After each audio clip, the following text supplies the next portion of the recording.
বিসমিল্লাহির রহমানির রহিম।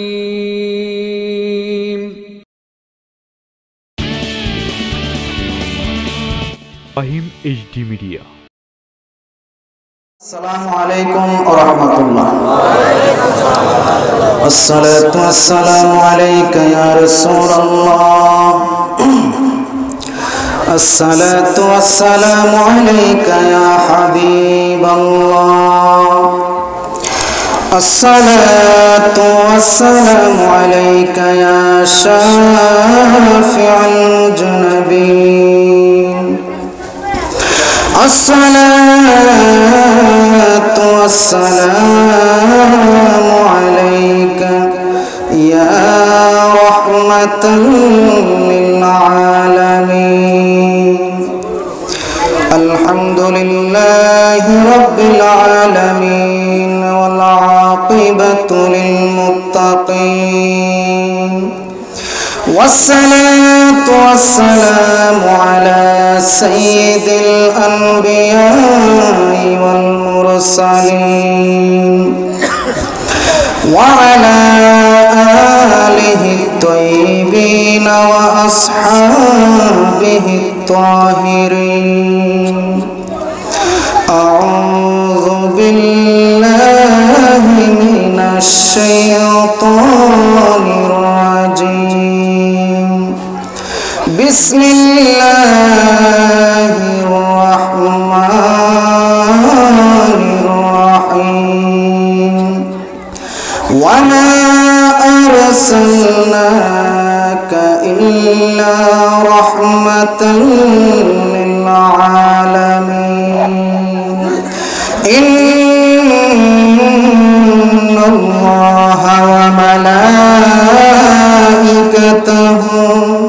يصلون على النبي يا أيها الذين آمنوا صلوا عليه وسلموا تسليما. اللهم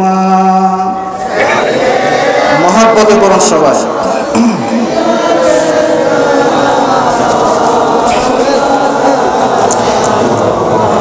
وعلى آل سيدنا সৃষ্টি কুলের সবাই বলে আজ আমাদের খুশির দিন। এ ধরাতে তশরিফ আনলেন রহমাতাল লিল আলামিন। আল্লাহুম্মা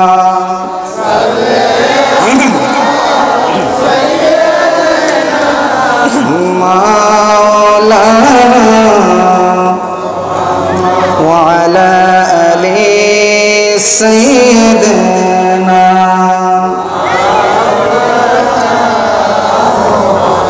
সজদায় পড়ে কাঁদেন নবী উম্মত বলে জারে জার। মাফ করে দেন মাবুদ আল্লাহ উম্মত আমার গুনাহগার। আল্লাহুম্মা মুহাব্বতে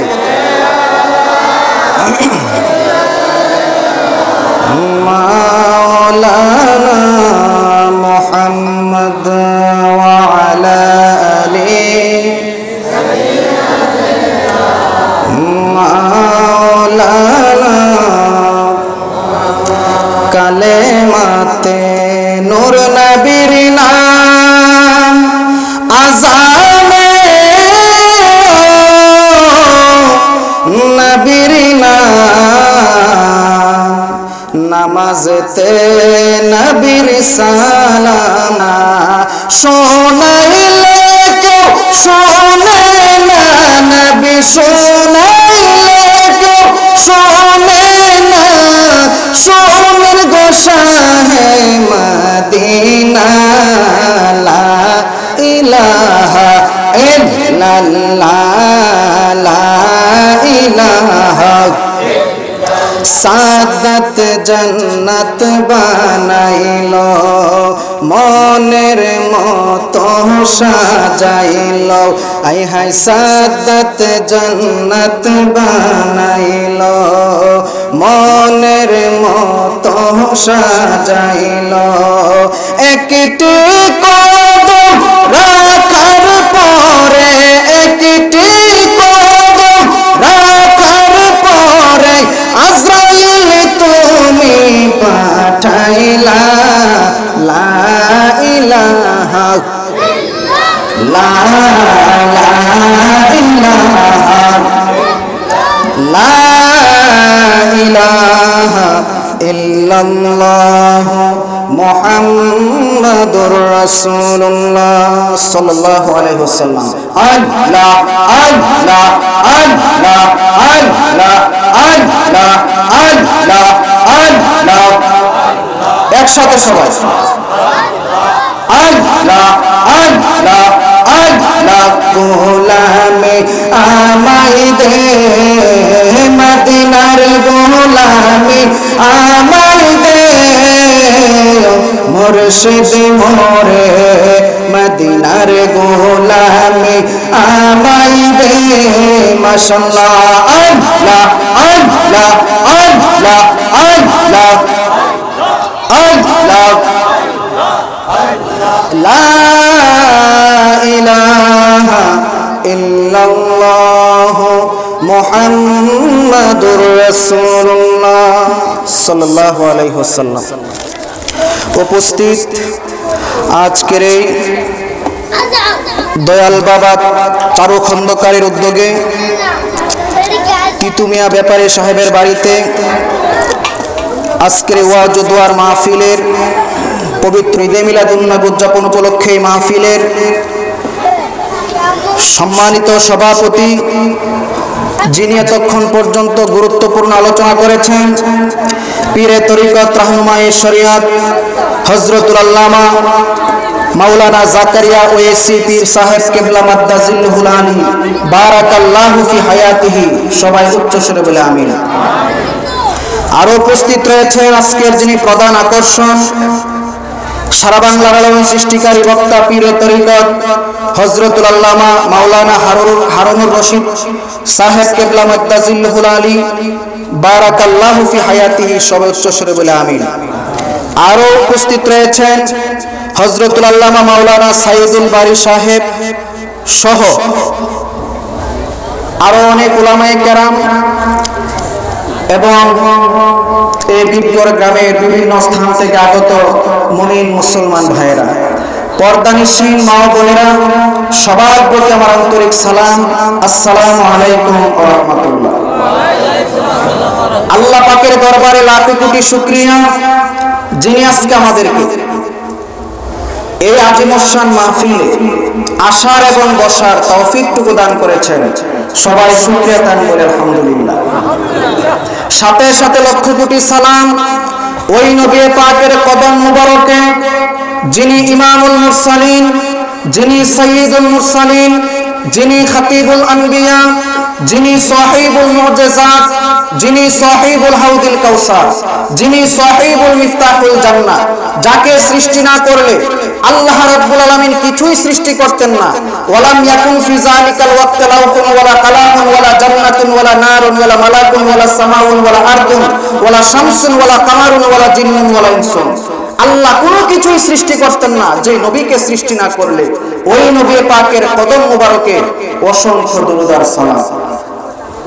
যাই হোক, আল্লাহ পাক আমাদেরকে এই মাহফিল আসার সুযোগটুকু করে দিয়েছেন এবং আমি আপনাদের সামনে এসেছি। আমি আপনাদের এলাকারই সন্তান, আমার বাড়ি মহেশপুর।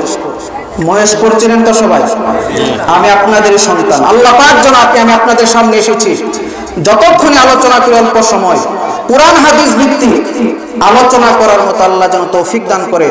সবাই উচ্চ সুরে বলে আমিন। আর উচ্চ সুরে বলে আমিন। আপনারা বসবেন তো ইনশাআল্লাহ, আলোচনা শুনবেন তো ইনশাআল্লাহ। আমি কুরআন হাদিস ভিত্তিক সংক্ষিপ্ত সময় কিছু আলোচনা করার চেষ্টা করব। আল্লাহ পাক যেন তৌফিক দান করে। সবাই বলে আমিন। কোনো ভূমিকা নয়, এই মাস রবিউল আউয়াল মাস ঈদে মিলাদুন নবী সাল্লাল্লাহু তাআলা আলাইহি ওয়াসাল্লামের মাস। সুবহানাল্লাহ বলেন। এই মাসে আল্লাহর হাবিব এই পৃথিবীর বুকে আগমন করেছেন।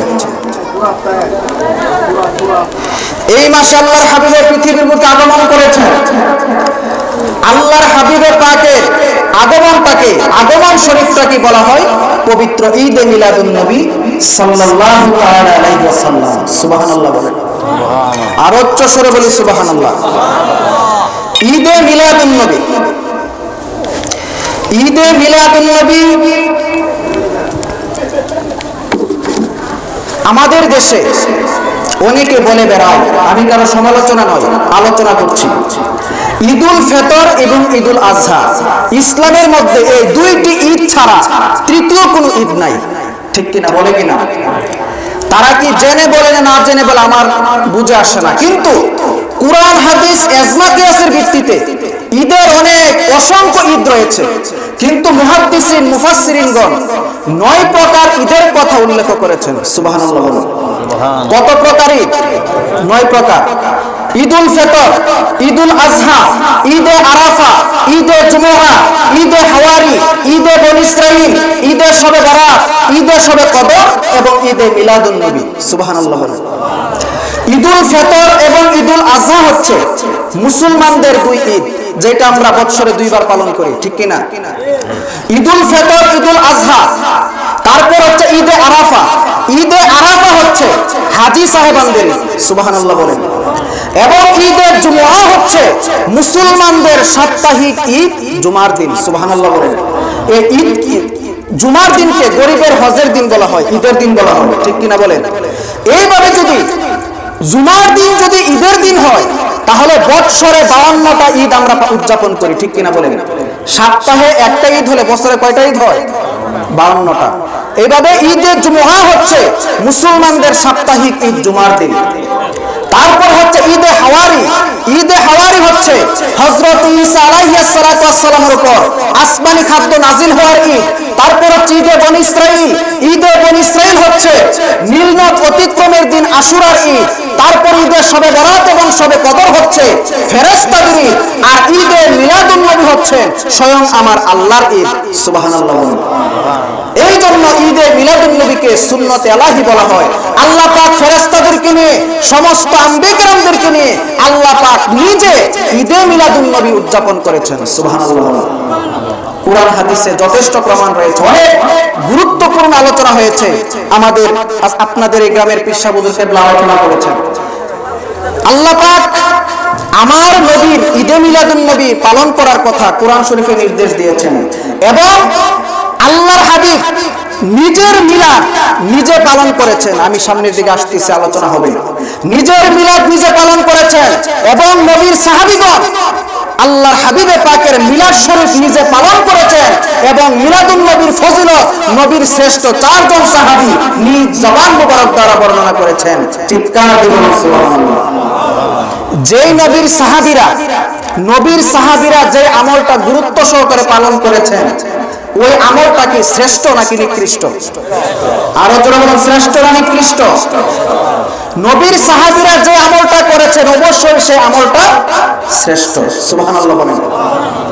কিতাবের নাম আন-নিউমাতুল কুবরা। ওই কিতাবের রাইটার হচ্ছেন আল্লামা শিহাবুদ্দিন আহমদ ইবনে হাজার মক্কি হাইতামি শাফি রাহমাতুল্লাহ আলাইহি। তিনি তার কিতাবের মধ্যে হাদিস উল্লেখ করেছেন। আল্লাহর নবীর শ্রেষ্ঠ সাহাবী হযরত আবু বকর সিদ্দিক রাদিয়াল্লাহু তাআলা আনহু বর্ণনা করেন, قال أبو بكر الصديق رضي الله تعالى من أنفق درهما على قراءة مولد النبي صلى الله عليه وسلم كان رفيق في الجنة। চিৎকার দিয়ে বলুন সুবহানাল্লাহ। আল্লাহর নবীর সাহাবী হযরত আবু বকর সিদ্দিক রাদিয়াল্লাহু তাআলা বলেন, যে ব্যক্তি ঈদে মিলাদুন নবীর মাহফিলে, মিলাদ শরীফের মাহফিলে 1 দিরহাম খরচ করবে, কানা রাফিক ফিল জান্নাহ, ওই ব্যক্তিটা জান্নাতে আমি আবু বকরের বন্ধু হয়ে থাকবে। চিৎকার দিয়ে বলুন সুবহানাল্লাহ। আর উচ্চ সুরে বলুন সুবহানাল্লাহ। 1 দিরহাম যে ব্যক্তি মিলাদুন নবীর মাহফিলে মাহফিলে উদযাপন করবে, খরচ করবে। আবু বকর সিদ্দিক রাদিয়াল্লাহু তাআলা বলে ওই ব্যক্তিটা কানা রাফিকি ফিল জান্নাহ, আমি আবু বকরের সঙ্গে জান্নাতে বন্ধু হিসাবে থাকবে। সুবহানাল্লাহ। ফজিলত বর্ণনা করেছেন কে? হযরত আবু বকর সিদ্দিক রাদিয়াল্লাহু তাআলা। মিলাদুন নবী যদি বেদাত হয়, সবথেকে বড় বেদাতি হচ্ছেন আবু বকর সিদ্দিক রাদিয়াল্লাহু তাআলা। কথা বল ঠিক না? ঠিক কি না? তো বুঝা গেল মিলাদুন নবী বেদাত নয়, মিলাদুন নবী হচ্ছে সর্বশ্রেষ্ঠ ইবাদত। সুবহানাল্লাহ। হযরত উমর রাদিয়াল্লাহু তাআলা বলেন, ওয়ালা উমর রাদিয়াল্লাহু তাআলা মান আযযামা মাউলিদান নবী সাল্লাল্লাহু আলাইহি ওয়াসাল্লাম, মান আযযামা মাউলিদান নবী সাল্লাল্লাহু আলাইহি ওয়াসাল্লাম ফাকাদ আহইয়াল ইসলাম। হযরত উমর রাদিয়াল্লাহু তাআলা বলেন, যে ব্যক্তি মিলাদুন নবীকে সম্মান করলো, আল্লাহর হাবিবের পাকের মিলাদ শরীফকে সম্মান করলো, ফাকাদ আহইয়াল ইসলাম, সে যেন ইসলামকে জিন্দা করে দিল। চিৎকার দিয়ে বলুন সুবহানাল্লাহ। ক্বালা উসমান রাদিয়াল্লাহু তাআলা মান আনফাকা দিরহামান আলা কিরাতি মাউলিদিন নবী সাল্লাল্লাহু আলাইহি ওয়াসাল্লাম ফাকান্নামা শাহিদা গাজওয়াতা বাদরিন ওয়া হুনাইন। আল্লাহর নবীর সাহাবী হযরত উসমান রাদিয়াল্লাহু তাআলা বলেন, যে ব্যক্তি মিলাদুন নবীর মাহফিলে 1 দিরহাম খরচ করবে, ফাকান্নামা শাহিদা গাজওয়াতা বাদরিন ওয়া হুনাইন।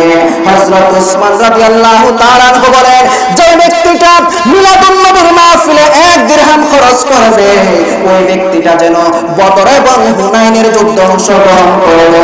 চিৎকার দিয়ে বলুন সুবহানাল্লাহ। আর উচ্চস্বরে বলুন সুবহানাল্লাহ। আমাদের পক্ষে কি বদর এবং হুনাইনের যুদ্ধে অংশগ্রহণ করা সম্ভব? আরো জোরে বলুন সম্ভব। নবীর সাহাবী হযরত উসমান যিন্নুরাইন রাদিয়াল্লাহু তাআলা বলেন, যেই ব্যক্তিটা আমি আমার নবীর মহব্বতে মিলাদুন নবী মাহফিলে, মিলাদুন নবী শরীফের মাহফিলে 1 দিরহাম খরচ করলো, সে যেন বদর এবং হুনাইনের যুদ্ধে অংশগ্রহণ করলো। অর্থাৎ বদর এবং হুনাইনের যুদ্ধে অংশগ্রহণ করার সমপরিমাণ সওয়াব আল্লাহ পাক তার আমলনামায় দিয়ে দেবেন। চিৎকার দিয়ে বলুন সুবহানাল্লাহ। তাহলে মিলাদুন নবীর গুরুত্ব, মিলাদুন নবীর ফজিলত আছে কি নাই? আর উচ্চ সুরে আছে কি নাই?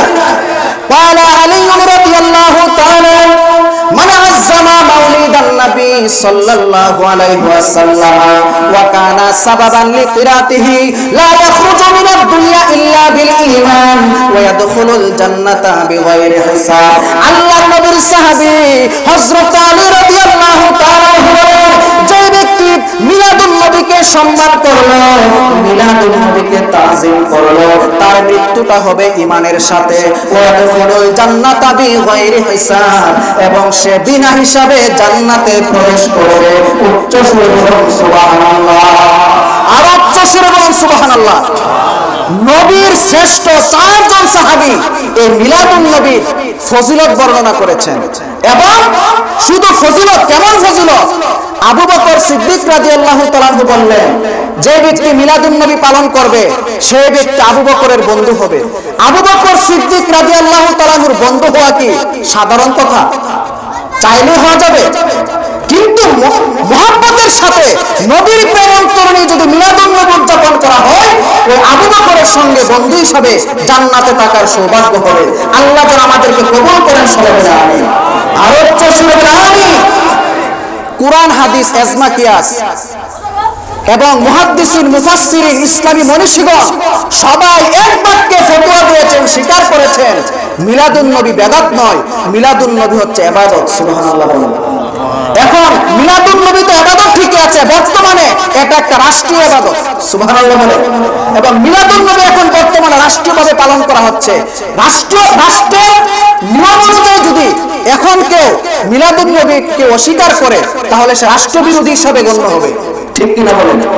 আল্লাহ পাক যেন আমাদের সবাইকে মিলাদুন নবীকে ভালোবাসা, নবীর মিলাদকে পালন করার মতো অন্তরে মহব্বত নবী আল্লাহ যেন তৌফিক দান করে, সবাই বলে আমিন। আর উচ্চ সুরে বলে আমিন। ভালো যদি বাসতে হয় নবীকে বাসন, ভালো যদি বাসতে হয় নবীকে বাসন, নবী তরানে ওয়ালা, নবী বাঁচানে ওয়ালা, নবী তরানে ওয়ালা, বাঁচানেওয়ালা, প্রাণের চেয়ে প্রিয় তাই নবীকে বাসন, ভালো যদি বাঁচতে হয় নবীকে বাসন, ভালো যদি বাঁচতে হয় নবীকে বাসন। সাকারাতের বিছানাতে কি যে যন্ত্রণা, সাত সাগরের পানি দিলেও তৃষ্ণা মিটে না। সাকারাতের বিছানাতে কি যে যন্ত্রণা, সাত সাগরের পানি দিলেও তৃষ্ণা মিটে না। কাউসারের পানি দিবেন শাহে মদিনা, নূরের মদিনা। কাউসারের মালিক যিনি তাহাকে চিনো, ভালো যদি বাঁচতে হয় নবীকে বাসন, ভালো যদি বাঁচতে হয় নবীকে বাসন। উচ্চ সুরে বলুন আল্লাহু আকবার, আর উচ্চ সুরে বলুন ইয়া রাসূলুল্লাহ। কিতাবের নাম মিলাদুন নবীর কেমন ফজিলত, কেমন বরকত। কিতাবের নাম সাবিলুল হুদা। কিতাবের নাম কি? কিতাবের নাম সাবিলুল হুদা। ওই কিতাবের রাইটার হচ্ছেন, লেখক হচ্ছেন নবম শতাব্দীর মুজাদ্দিদ ইমাম জালালউদ্দিন সুয়ুতী রাহমাতুল্লাহ আলাইহি। সুবহানাল্লাহ বলেন। ইমাম জালালউদ্দিন সুয়ুতী রাহমাতুল্লাহ আলাইহি তার সাবিলুল হুদা এই কিতাবটি সম্ভবত আমাদের আল্লামা জাকারিয়া হুজুরের কাছে থাকতে পারে। সাবিলুল হুদা ওই কিতাবের মধ্যে ইমাম জালালউদ্দিন সুয়ুতী রাহমাতুল্লাহ আলাইহি একটি হাদিস উল্লেখ করেছেন। আন আবি দারদা রাদিয়াল্লাহু তাআলা আনহু قال مررت مع النبي صلى الله عليه وسلم الى بيت امير الانصار وهو يعلم وقائع ولاداته وابنائه وعشيرته ويقول هذا اليوم فقال النبي صلى الله عليه وسلم ان الله فتح عليك ابواب الرحمه وملائكته يستغفرون لكم. উচ্চ সুরে আল্লাহু আকবার, আর উচ্চ সুরে বলুন ইয়া রাসূলুল্লাহ। হযরত আবু দারদা রাদিয়াল্লাহু তাআলা আনহু হতে বর্ণিত, তিনি বর্ণনা করেন মারাতু মা'আন নবী সাল্লাল্লাহু আলাইহি ওয়াসাল্লাম ইলা বাইতি আমিরুল আনসারী। আল্লাহর নবীর সাহাবী হযরত আবু দারদা রাদিয়াল্লাহু তাআলা আনহু বলেন, আমি আল্লাহর নবীর সাথে একদিন হযরত আবু আমির আনসারীর বাড়ির মধ্যে গেলাম, তার ঘরের মধ্যে গেলাম আল্লাহর নবীর সাথে। সুবহানাল্লাহ বলেন। আল্লাহর নবীর সাথে তার বাড়িতে গেলাম, বাড়িতে গিয়ে দেখতে পেলাম তিনি তার সন্তানাদি, তার আত্মীয় স্বজনকে একত্রিত করে তার বাড়ির মধ্যে আমার নবীর জন্ম বিবরণী, আমার নবীর জন্ম বৃত্তান্ত আলোচনা করছেন। সুবহানাল্লাহ বলেন। হযরত আবু আমির আনসারী এই পরিবেশ দেখে আল্লাহর নবী খুশি হয়ে গেলেন। আল্লাহর নবী খুশি হয়ে বললেন ফাকাল নবী সাল্লাল্লাহু আলাইহি ওয়াসাল্লাম ইন্নাল্লাহা ফাতাহা আলাইকা বাবার রাহমা। হে আবু আমির আনসারী, আল্লাহ তাআলা তোমাদের উপর, তোমাদের জন্য আকাশের সমস্ত রহমতের দরজা খুলে দিয়েছেন। সুবহানাল্লাহ। এই মিলাদুন নবীর আলোচনা দেখে, এই মিলাদুন নবীর আলোচনা করার কারণে আল্লাহ পাক আকাশের সমস্ত রহমতের দরজা তোমাদের জন্য খুলে দিয়েছেন। সুবহানাল্লাহ।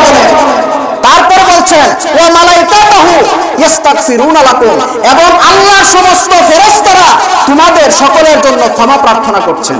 সুবহানাল্লাহ। তাহলে বোঝা গেল যে জায়গার মধ্যে আমার নবীর মিলাদের আলোচনা হয়, নবীর সম্মানের আলোচনা হয়, ওই জায়গার মধ্যে আল্লাহর রহমত বর্ষণ হয়। ঠিক কিনা বলেন? এবং আল্লাহর ফেরেশতারা ওই লোকদের জন্য ক্ষমা প্রার্থনা করতে থাকেন। সুবহানাল্লাহ। তাহলে মিলাদুন নবীর গুরুত্ব আছে কি নাই? মিলাদুন নবীর বরকত আছে কি নাই? আল্লাহ যেন আজকে আমরা যারা এখানে উপস্থিত হয়েছি এবং যারা এই মাহফিলের আঞ্জাম দিয়েছেন, আল্লাহ পাক যেন আমাদেরকে মিলাদুন নবীর সমস্ত ফজিলত, সমস্ত বরকত আমাদের আমলনামায় দান করে। সবাই উচ্চ সুরে বলে আমিন, আর উচ্চ সুরে বলে আমিন। কারণ মিলাদুন নবী পালন করা এটা একটা ঈমানি ইবাদত। কি ইবাদত? ঈমানি ইবাদত। আর ঈমান হচ্ছে সবথেকে থেকে বড় জিনিস। আপনি উদাহরণস্বরূপ আমি বলি, কেউ যদি অসুস্থ মানুষকে যদি ওষুধ খাওয়ানো হয় তাহলে সে সুস্থ হয়ে যাবে। ঠিক কিনা বলে? অসুস্থ মানুষকে যদি ওষুধ খাওয়ানো হয় তাহলে সে সুস্থ হবে, কিন্তু মরা মানুষকে যদি ওষুধ খাওয়ানো হয় কাজ হবে? কারণ কি? সে মৃত। মৃত মানুষকে যত ওষুধ খাওয়ানো হোক তাকে ভালো করা সম্ভব নয়। কিন্তু মানুষ যখন মুসলমান হয়ে যখন আমার নবীর সাথে বেয়াদবি করে, আমার নবীর সাথে গুস্তাখি করে, আমার নবীর সাথে বেয়াদবি করার কারণে ঈমান মৃত্যুবরণ করে, ঈমান মরে যায়, ওই ধরনের ইন্তিকাল প্রাপ্ত ঈমান নিয়ে যত ইবাদত করা হোক, ওই ইবাদত আল্লাহর দরবারে কবুল হবে না। ইবাদত কবুল হওয়ার জন্য পূর্ব শর্ত হচ্ছে আমার নবীর প্রেম, আমার নবীর মহব্বত। সুবহানাল্লাহ। যেমন আপনারা দেখেন আব্দুল্লাহ ইবনে উবাই, সে ছিল মুনাফিকদের সর্দার। সে কি মুনাফিকদের সর্দার? সে এত নামাজি ছিল, নবীর সাথে প্রথম কাতারে সাহাবীদের সঙ্গে নামাজ পড়তো, ঠিক কি না? সাহাবীরা যে রুকু করতো আব্দুল্লাহ ইবনে উবাই একই রুকু, সাহাবীরা যে সিজদা করছেন আব্দুল্লাহ ইবনে উবাই একই সিজদা করেছেন, ঠিক কি না বলেন? কিন্তু সে একই সিজদা করে আবু বকর সিদ্দিক রাদিয়াল্লাহু তাআলা হয়েছেন সাহাবী, আর আব্দুল্লাহ ইবনে উবাই হয়েছেন মুনাফিক, ঠিক কি না বলেন? একই রুকু, একই সিজদা, একই কুরআন তেলাওয়াত, পার্থক্য কোন জায়গায়? পার্থক্য হচ্ছে অন্তরে। আবু বকরের অন্তরে ছিল নবীর প্রেম, আর আব্দুল্লাহ ইবনে উবাইয়ের অন্তরে ছিল নবীর দুশমনি, ঠিক কি না বলেন? সুতরাং নবীর দুশমনি রেখে, নবীর প্রতি বিদ্বেষ রেখে যতই ইবাদত করা হোক, ইবাদত করতে পারবে ঠিকই, কিন্তু আব্দুল্লাহ ইবনে উবাইয়ের মতো মুনাফিক হয়ে যাবে, ঠিক কি না বলেন? আর নবীর অপ্রেম অন্তরে রেখে যদি ইবাদত করা হয়, ওই ইবাদতটা আল্লাহর দরবারে বিনা বিদায় কবুল হয়ে যাবে, ঠিক কায়দে বলেন সুবহানাল্লাহ। মিশকাত শরীফের হাদিস, আনা আনাস রাদিয়াল্লাহু তাআলা আন্না রাজুলান ক্বালা ইয়া রাসূলুল্লাহি মা তাসা ক্বালা ওয়াইলাকা মা দাতলাহা ক্বালা মা আদাতুলাহা ইল্লা আন্নী উহিব্বুল্লাহ ওয়া রাসূলুহু ক্বালা আনতা মা মান আহবাবতা ক্বালা আনাস রাদিয়াল্লাহু তাআলা ফামা রাআইতু মুসলিমিনা ফারিহু বি শাইইন বা'দাল ইসলামি ফারহাহুম বিহা। উচ্চ স্বরে বলুন আল্লাহু আকবার। আর উচ্চ স্বরে বলুন ইয়া রাসূলুল্লাহ। আল্লাহর নবীর সাহাবী হযরত আনাস রাদিয়াল্লাহু তাআলা আনহু বর্ণিত, এক ব্যক্তি আল্লাহর নবীর দরবারে এসে বলল, ইয়া রাসূলুল্লাহ, ইয়া হাবিবাল্লাহ, কিয়ামত কখন হবে? আল্লাহর নবী বললেন, কিয়ামতের জন্য তুমি কি প্রস্তুতি নিয়েছো? কিয়ামতের জন্য তুমি কি প্রিপারেশন নিয়েছো? ওই ব্যক্তি বলল, ইয়া রাসূলুল্লাহ, ইয়া হাবিবাল্লাহ, আমি যে নামাজ পড়েছি, আমি যে রোজা রেখেছি, আমি যে হজ করেছি, যাকাত দিয়েছি, এই ইবাদত দিয়ে আমি জান্নাতের আশা করতে পারি না। তবে ইয়া রাসূলুল্লাহ, জান্নাতে যাওয়ার জন্য একটা প্রিপারেশন আমার আছে, একটা প্রস্তুতি আমার আছে। সেই প্রস্তুতিটা হলো ইল্লা আন্নী উহিব্বুল্লাহ ওয়া রাসূলুহু, আমি আল্লাহ এবং আপনি নবীকে অনেক ভালোবাসি, আপনি নবীর ভালোবাসাটাই আমার জান্নাতে যাওয়ার প্রস্তুতি। চিৎকার দিয়ে বলুন সুবহানাল্লাহ। আর উচ্চ স্বরে বলুন সুবহানাল্লাহ। ওই ব্যক্তি বলল, ইয়া রাসূলুল্লাহ, আমি যে নামাজ পড়েছি, রোজা রেখেছি, হজ করেছি, যাকাত দিয়েছি, এই ইবাদত দিয়ে আমি জান্নাতের আশা করতে পারি না। সুবহানাল্লাহ বলেন। তার মানে কি ইবাদত করা লাগবে না? নামাজ পড়া লাগবে না? নাউজুবিল্লাহ বলেন।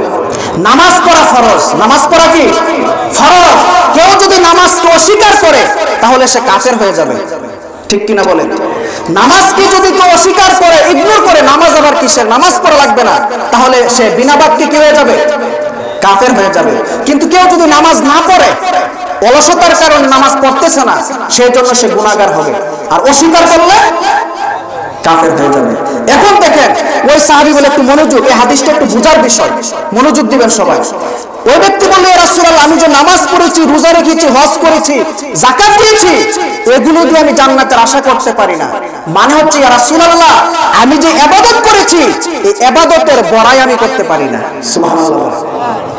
আপনারা বলেন, কেউ যদি বালেগ হওয়ার পর থেকে মৃত্যুর আগ পর্যন্ত 5 ওয়াক্ত নামাজ তার জামাতে কাজা হয় নাই, মাল জামাতে সে নামাজ পড়েছে, হজ, যাকাত, তাসবিহ, তাহলিল সমস্ত ইবাদত তার ঠিক আছে, মৃত্যুর আগ পর্যন্ত, ওই ব্যক্তিটা কি বুকে হাত দিয়ে বলতে পারবে যে আমি আমার ইবাদত দিয়ে জান্নাতে যাব? সম্ভব? আমার নবীর সুপারিশ ছাড়া, আমার নবীর দয়া ছাড়া কেউ জান্নাতে যেতে পারবে না। ওই ব্যক্তি বলল, ইয়া রাসূলুল্লাহ, আমি যে আমল করেছি, আমল আমার ঠিক আছে, কিন্তু এই আমল দিয়ে আমি জান্নাতে যাওয়ার ভরসা নাই।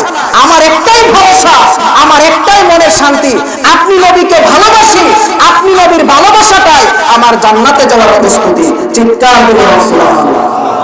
তখন আল্লাহর হাবিব বললেন, ক্বালা আনতা মা'a মান আহবাবতা, হে সাহাবী, তুমি যাকে ভালোবাসো জান্নাতে তুমি তার সঙ্গে একসাথে থাকবে। সুবহানাল্লাহ। এই হাদিস দ্বারা বোঝা গেল যারা নবীকে ভালোবাসবে, যারা নবীকে ভালোবাসবে, নবীর ভালোবাসা অন্তরে পোষণ করবে, হাসরের ময়দানে জান্নাতে আমার নবীর সঙ্গে একসাথে থাকবে।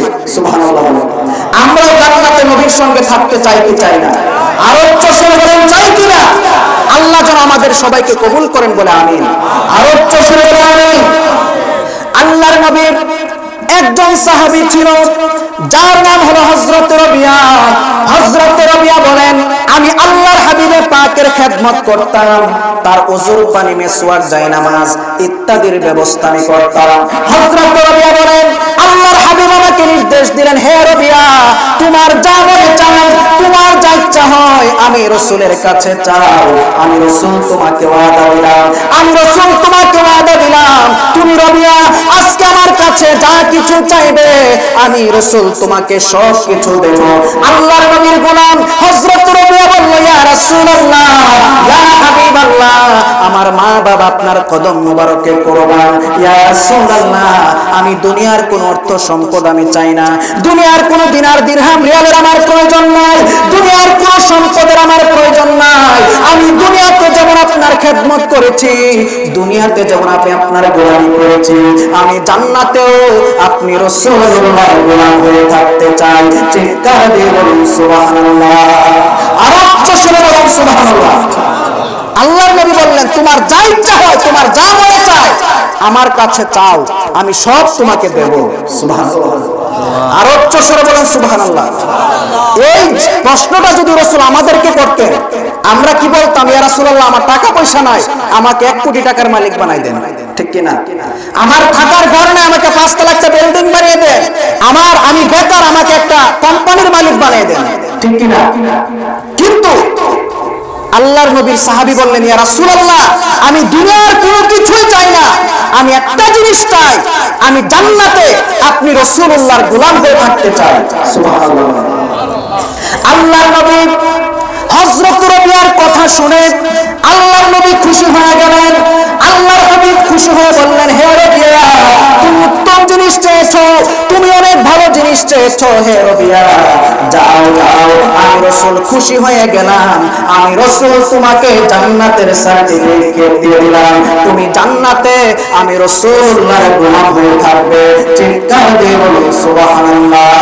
নবীজির গোলামের, মাওলাজির গোলামের কোনো চিন্তা নাই, চলো নবীজির জান্নাতে মদিনাতে। নবীজির গোলামের, মাওলাজির গোলামের কোনো চিন্তা নাই, চলো নবীজির জান্নাতে মদিনাতে যাই।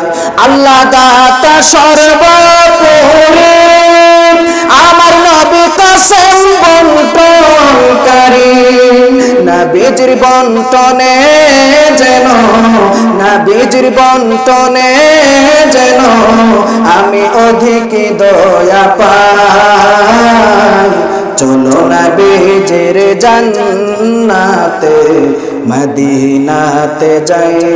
নবীজির গোলামের, মাওলাজির গোলামের কোনো চিন্তা নাই, চলো নবীজির জান্নাতে মদিনা। নবী মনি বামি গোলাম, তার মন সব কিনা পেলাম, জীবনে ভরে আমি যেন শুধু, জীবনে ভরে আমি যেন শুধু তারি মন জোগাই, চলো নবীজির জান্নাতে মদিনাতে যাই। নবীজির গোলামের, মাওলাজির গোলামের কোনো চিন্তা নাই, চলো নবীজির জান্নাতে মদিনাতে যায়। উচ্চ সুরে বলুন আল্লাহু আকবার। আর উচ্চ সুরে বলুন ইয়া রাসূলুল্লাহ। আপনারা বিরক্ত হচ্ছেন, আলোচনা কি চলবে না বন্ধ করে দেব? আল্লাহ পাক যেন আমাদের সবাইকে বসার তৌফিক দান করে বলে আমিন। আর উচ্চ সুরে বলে আমিন। আল্লাহর হাবিব হযরত রবিয়াকে বললেন, হে রবিয়া, তুমি উত্তম জিনিস চেয়েছো, আমি খুশি হয়ে গেলাম। আমি রাসূল তোমাকে ওয়াদা দিলাম, আমি রাসূল তোমাকে জান্নাতের সার্টিফিকেট দিয়ে দিলাম। তুমি রবিয়া, আমি রাসূলুল্লাহর সঙ্গে একসাথে জান্নাতে থাকবে। সুবহানাল্লাহ বলেন।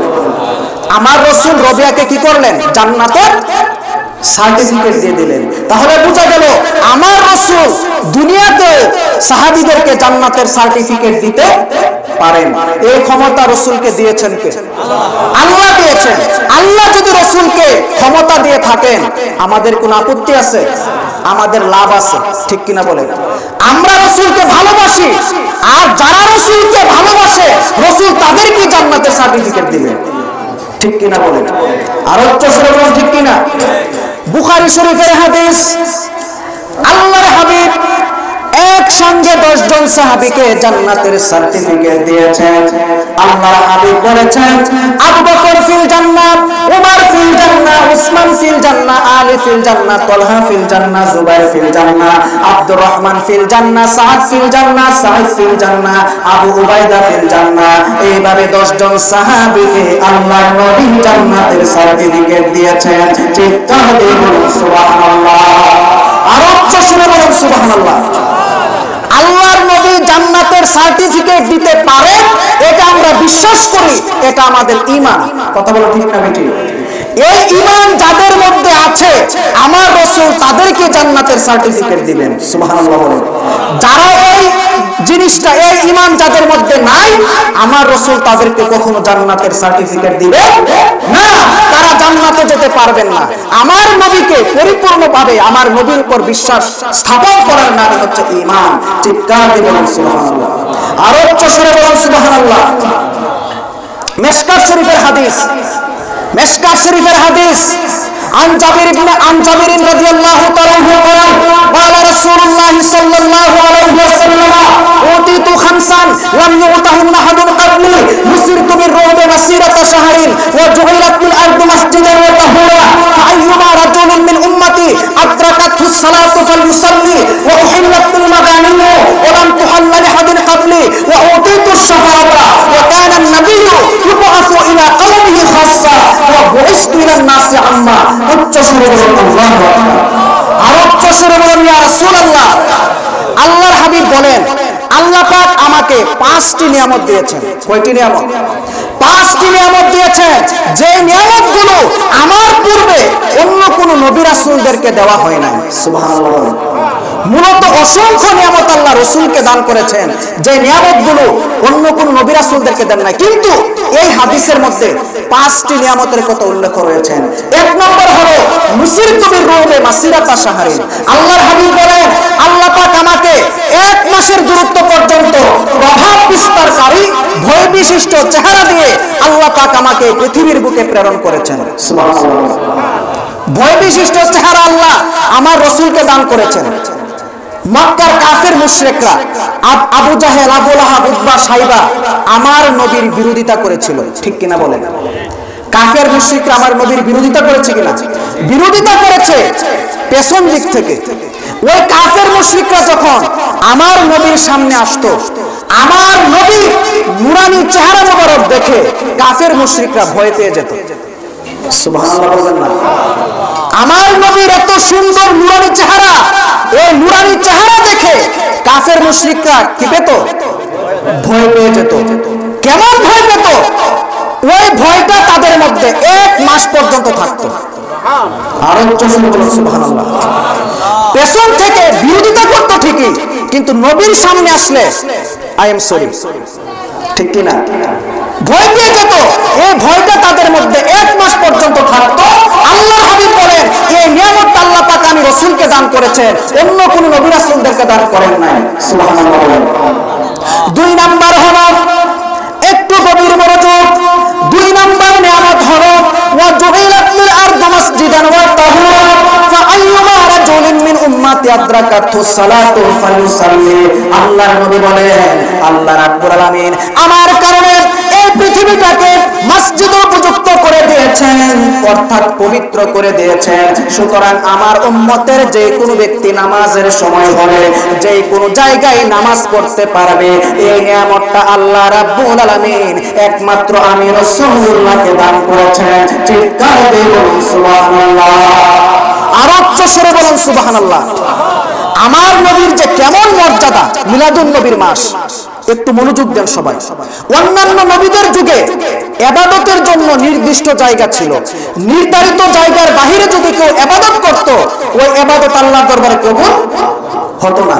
কিন্তু আল্লাহর হাবিব যখন এই পৃথিবীর বুকে আগমন করলেন, এই পৃথিবীতে যখন আমার নূরের নবী আগমন করলেন, আমার নবী পাকের নূরানি কদম মুবারক এই জমিনে লাগার সাথে সাথে আমার নবীর কদম মুবারকের উসিলায় এই অপবিত্র জমিনটা পবিত্র হয়ে গিয়েছে।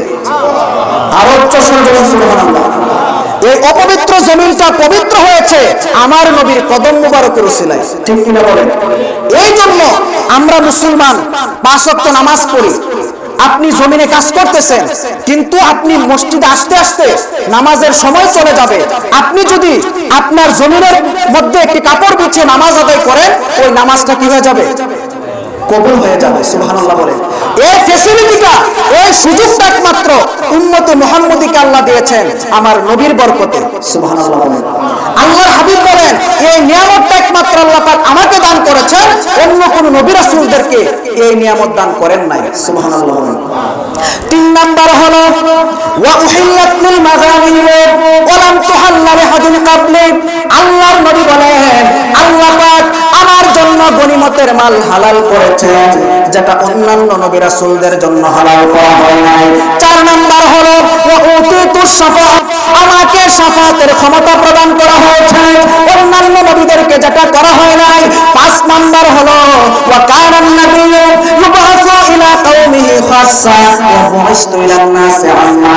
আল্লাহর নবী বলেন অন্যান্য নবীগণ প্রেরিত হয়েছেন নির্দিষ্ট গোত্রের জন্য, আর আমাকে প্রেরণ করা হয়েছে সমগ্র সৃষ্টি কুলের জন্য। বলুন সুবহানাল্লাহ। আর উচ্চ স্বরে বলুন সুবহানাল্লাহ। অন্যান্য নবীরা নির্দিষ্ট গোত্র, নির্দিষ্ট জাতি, নির্দিষ্ট দেশের জন্য আল্লাহ পাক তাদেরকে প্রেরণ করেছিলেন, কিন্তু আমার নবী এমন একজন নবী, এমন একজন রহমত। আল্লাহ পাক আমার রাসূলকে সমগ্র সৃষ্টি কুলের জন্য, সমস্ত সৃষ্টি জগতের জন্য, সমস্ত নবীদের জন্য আল্লাহ পাক আমার নবীকে নবী হিসাবে এই পৃথিবীতে প্রেরণ করেছেন। সুবহানাল্লাহ। আর উচ্চ স্বরে বলুন সুবহানাল্লাহ। এই জন্য আল্লাহ পাক, আমি আজকে কোরআনের আয়াত তেলাওয়াত করেছি ওয়া মা আরসালনাকা ইল্লা রাহমাতাল লিল আলামিন। আল্লাহ পাক আমার রাসূলকে রাহমাতাল লিল আলামিন করে, আলাম আলামিন এটি বহুবচন, একবচন হচ্ছে আলম, জগৎ, অর্থাৎ আলামিন বহুবচন। আল্লাহর যত সৃষ্টি জগৎ রয়েছে, যত সৃষ্টি রয়েছে, সমগ্র সৃষ্টির জন্য আল্লাহ হচ্ছেন রাব্বুল আলামিন, আর আমার রাসূল হচ্ছেন রাহমাতুল লিল আলামিন। আল্লাহ সমগ্র সৃষ্টিকুলের রব, আর আমার রাসূল হচ্ছেন সমগ্র সৃষ্টিকুলের রহমত। সুবহানাল্লাহ। আর উচ্চ স্বরে বলুন সুবহানাল্লাহ। এবং দেখেন আজকে মুসলমানদের উপর কেন এত গজব, মুসলমানদের উপর কেন এত অবিশ্বাস, কেন এত লানত। আমরা রহমতকে রহমত হিসেবে আমরা রিসিভ করতে পারতেছি না। আল্লাহ সমগ্র সৃষ্টিকুলের জন্য, যেমন কুরআনটা আমাদের জন্য একটা রহমত। সুবহানাল্লাহ বলেন। কুরআনটা কাদের জন্য রহমত? কুরআনটা হচ্ছে মুমিনের জন্য, মুমিনের জন্য, যারা মুমিন তাদের জন্য কুরআন রহমত। সুবহানাল্লাহ বলেন। কিন্তু যারা বেদিন, ইহুদি, নাসারা, কাফের, মুশরিক তাদের জন্য কুরআন রহমত নয়। কুরআনটা শুধু মুমিনদের জন্য রহমত, আর আমার রাসূল হচ্ছেন সার্বজনীন রহমত। মুসলমানদের জন্য রহমত, কাফেরদের জন্য রহমত। কারণ আমার রাসূলের রহমত যদি না থাকতো তাদেরকে আল্লাহ রিজিক দিতেন না। আমার রাসূলের পাকের উসিলায় আল্লাহ এই পৃথিবীতে রিজিক দান করেন। আল্লাহর হাবিব বলেন ইন্নামা কাসিবু আল্লাহুল মুতি। আল্লাহ আমার কাছে দেন আর আমি রাসূল সবকিছু বন্টন করি। চিৎকার করে সুবহানাল্লাহ। আর উচ্চ স্বরে বলুন সুবহানাল্লাহ। একটু জিকির করে আল্লাহ আল্লাহ আল্লাহ আল্লাহ আল্লাহ আল্লাহ। আমায় দে মুর্শিদ মোরে মদিনার গোলামি আমায় দে মাশাআল্লাহ আল্লাহ আল্লাহ আল্লাহ আল্লাহ আল্লাহ একসাথে আল্লাহ আল্লাহ আল্লাহ ও মদিনা মোরা তোমায় কেমনে পাবো মোরা ও ঈমান নসিব করে দে মুর্শিদ মোরে মদিনার গোলামি আমায় দে মাশাআল্লাহ আল্লাহ আল্লাহ আল্লাহ আল্লাহ আল্লাহ আল্লাহ আমায় কে বলিয়া দিবে গো প্রাণ মুর্শিদ রয়াছে কোন দেশে আমায় কে বলিয়া দিবে গো প্রাণ মুর্শিদ রয়াছে কোন দেশে মাশাআল্লাহ আল্লাহ আল্লাহ আল্লাহ আল্লাহ আল্লাহ আমি যাই দিন হইতে মুর্শিদ গোহারা সেই দিন হইতে হইলাম আমি পাগলের দ্বারা মাশাআল্লাহ আল্লাহ আল্লাহ আল্লাহ একসাথে আমি যাই দিন হইতে মুর্শিদ গোহারা সেই দিন হইতে হইলাম আমি পাগলের দ্বারা বন্ধ করে পরশিরে মুর্শিদ রে ভালোবেসে প্রাণ মুর্শিদ রয়াছে কোন দেশে আমায় কে বলিয়া দিবে গো প্রাণ মুর্শিদ রয়াছে কোন দেশে মাশাআল্লাহ আল্লাহ আল্লাহ আল্লাহ আল্লাহ আল্লাহ এই মিনতি করে গো মুর্শিদ সাইরা যাইও না আমি তো জানি গো মুর্শিদ তুমি আপনা আমি তো জানি গো মুর্শিদ তুমি আপনা মাশাআল্লাহ আল্লাহ আল্লাহ ছাড়িয়া সকলের আশা আমি করি তোমার ভরসা মিটাও আমার প্রেম পিপাসা নৈরাশ কইরো না আমি তো জানি গো মুর্শিদ তুমি আপনা মাশাআল্লাহ এই মিনতি করিব মুর্শিদ সাইরা যাইও না আমি তো জানি গো মুর্শিদ তুমি আপনা মাশাআল্লাহ আল্লাহ আল্লাহ আল্লাহ আল্লাহ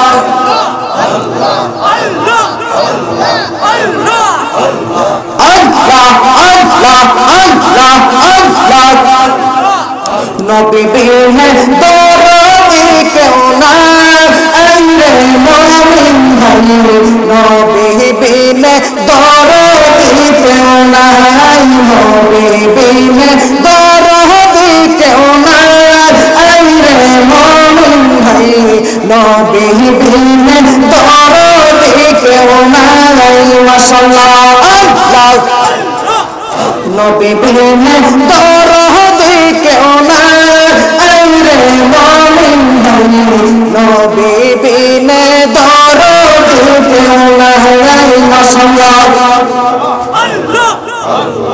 আল্লাহ আল্লাহ আল্লাহ আল্লাহ ভাই বন্ধু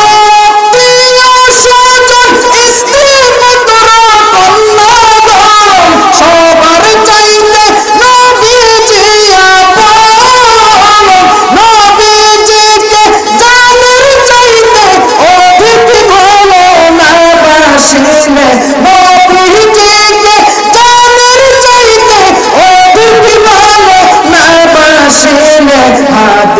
যে কয় তাহার ঈমান নাই আইরে মুমিন ভাই নবী বিনে দরদি কেউ নাই নবী বিনে দরদি কেউ নাই আইরে মুমিন ভাই নবী বিনে দরদি কেউ নাই মাশাআল্লাহ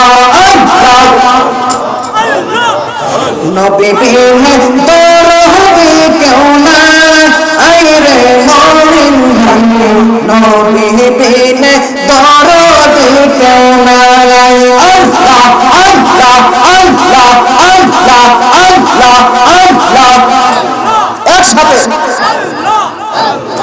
আল্লাহ আল্লাহ আল্লাহ লা ইলাহা ইল্লাল্লাহ মুহাম্মাদুর রাসূলুল্লাহ সাল্লাল্লাহু আলাইহি ওয়াসাল্লাম। উচ্চ স্বরে বলে আলহামদুলিল্লাহ, আর উচ্চ স্বরে বলে আল্লাহু আকবার। এবার বলুন ইয়া রাসূলুল্লাহ।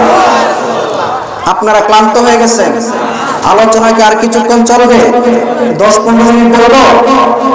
আমার রাসূলকে আল্লাহ অসংখ্য নিয়ামত দিয়েছেন, কিন্তু এই যে হাদিসটা আমি করেছি এই হাদিসের মধ্যে 5টি নিয়ামত আল্লাহ স্বতন্ত্রভাবে আমার রাসূলকে দান করেছেন, যে নিয়ামতগুলো অন্য কোন নবী রাসূলদেরকে দান করেন নাই।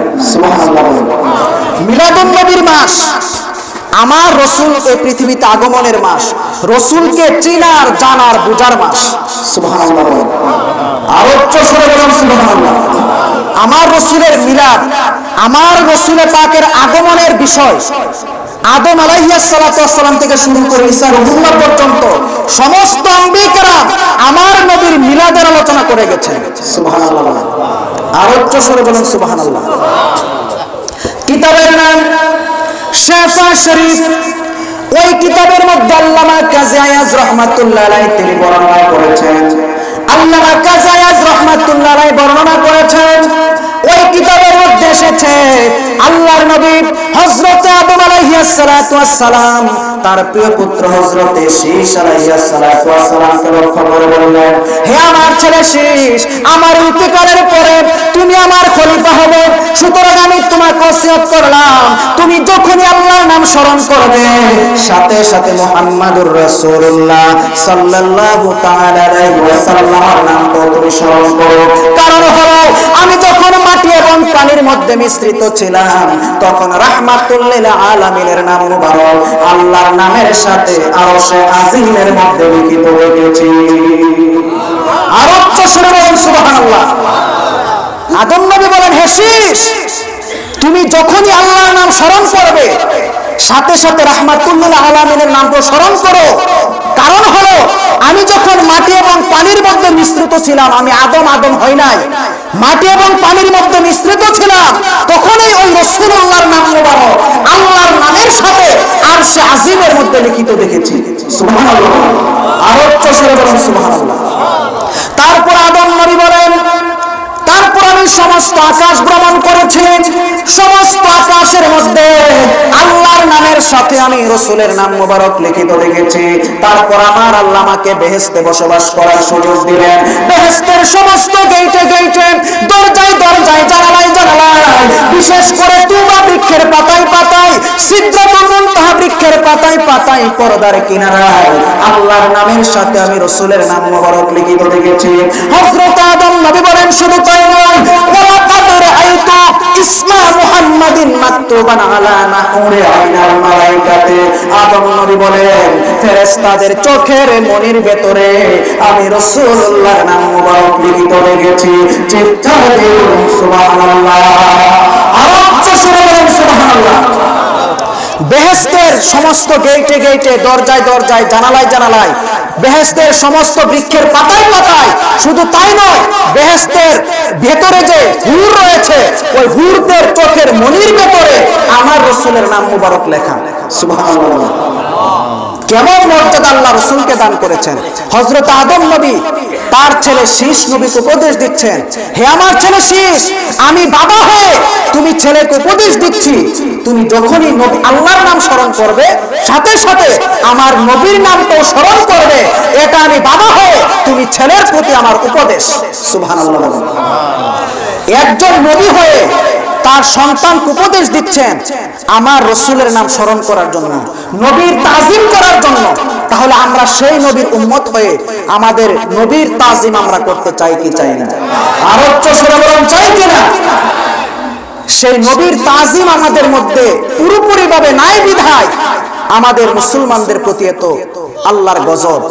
আমরা রাসূলকে রাসূল হিসেবে সম্মান দিতে পারি নাই, আমরা রাসূলকে আমাদের মতো সাধারণ মানুষ মনে করি, এই জন্য আমাদের উপর আল্লাহর গজব।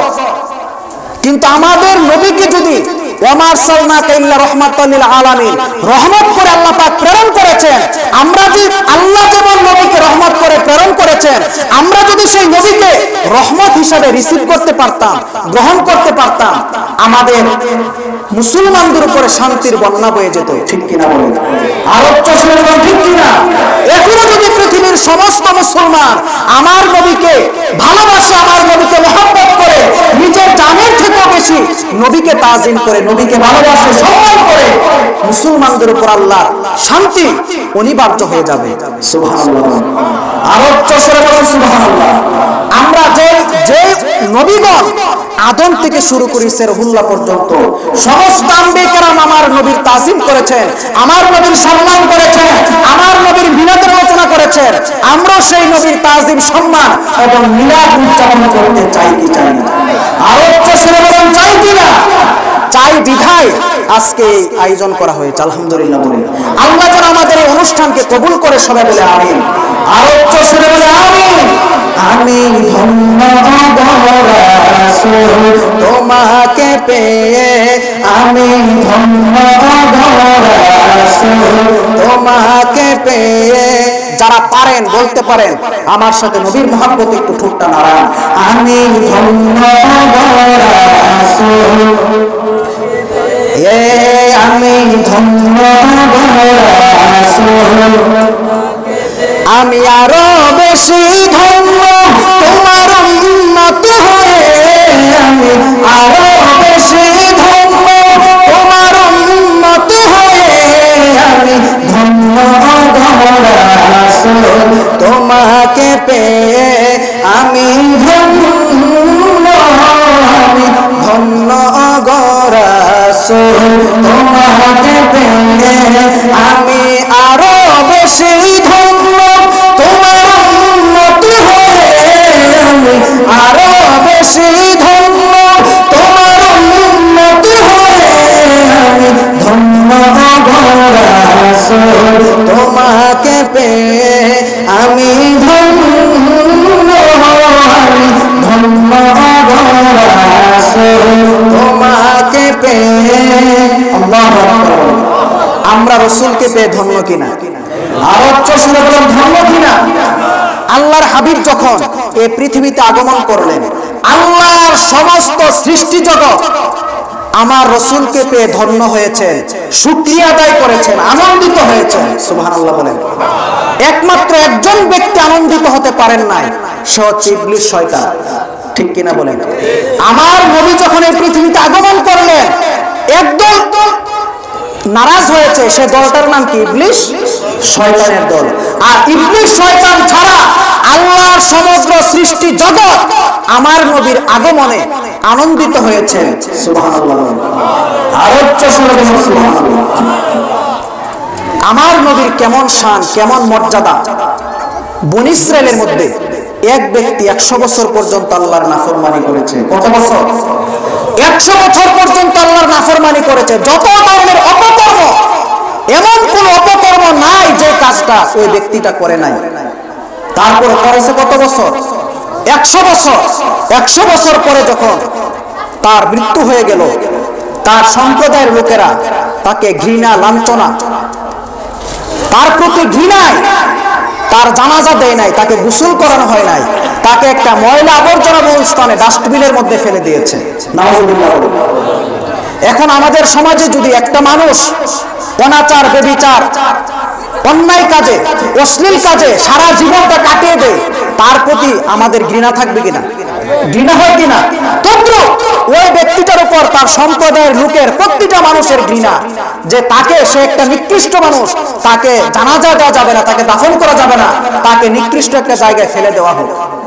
সবাই সিদ্ধান্ত উপনীত হলো, এক পর্যায়ে তাকে ময়লা আবর্জনাবহুল স্থানে ফেলে দেয়, একটা ডাস্টবিনের মধ্যে ফেলে দেয়।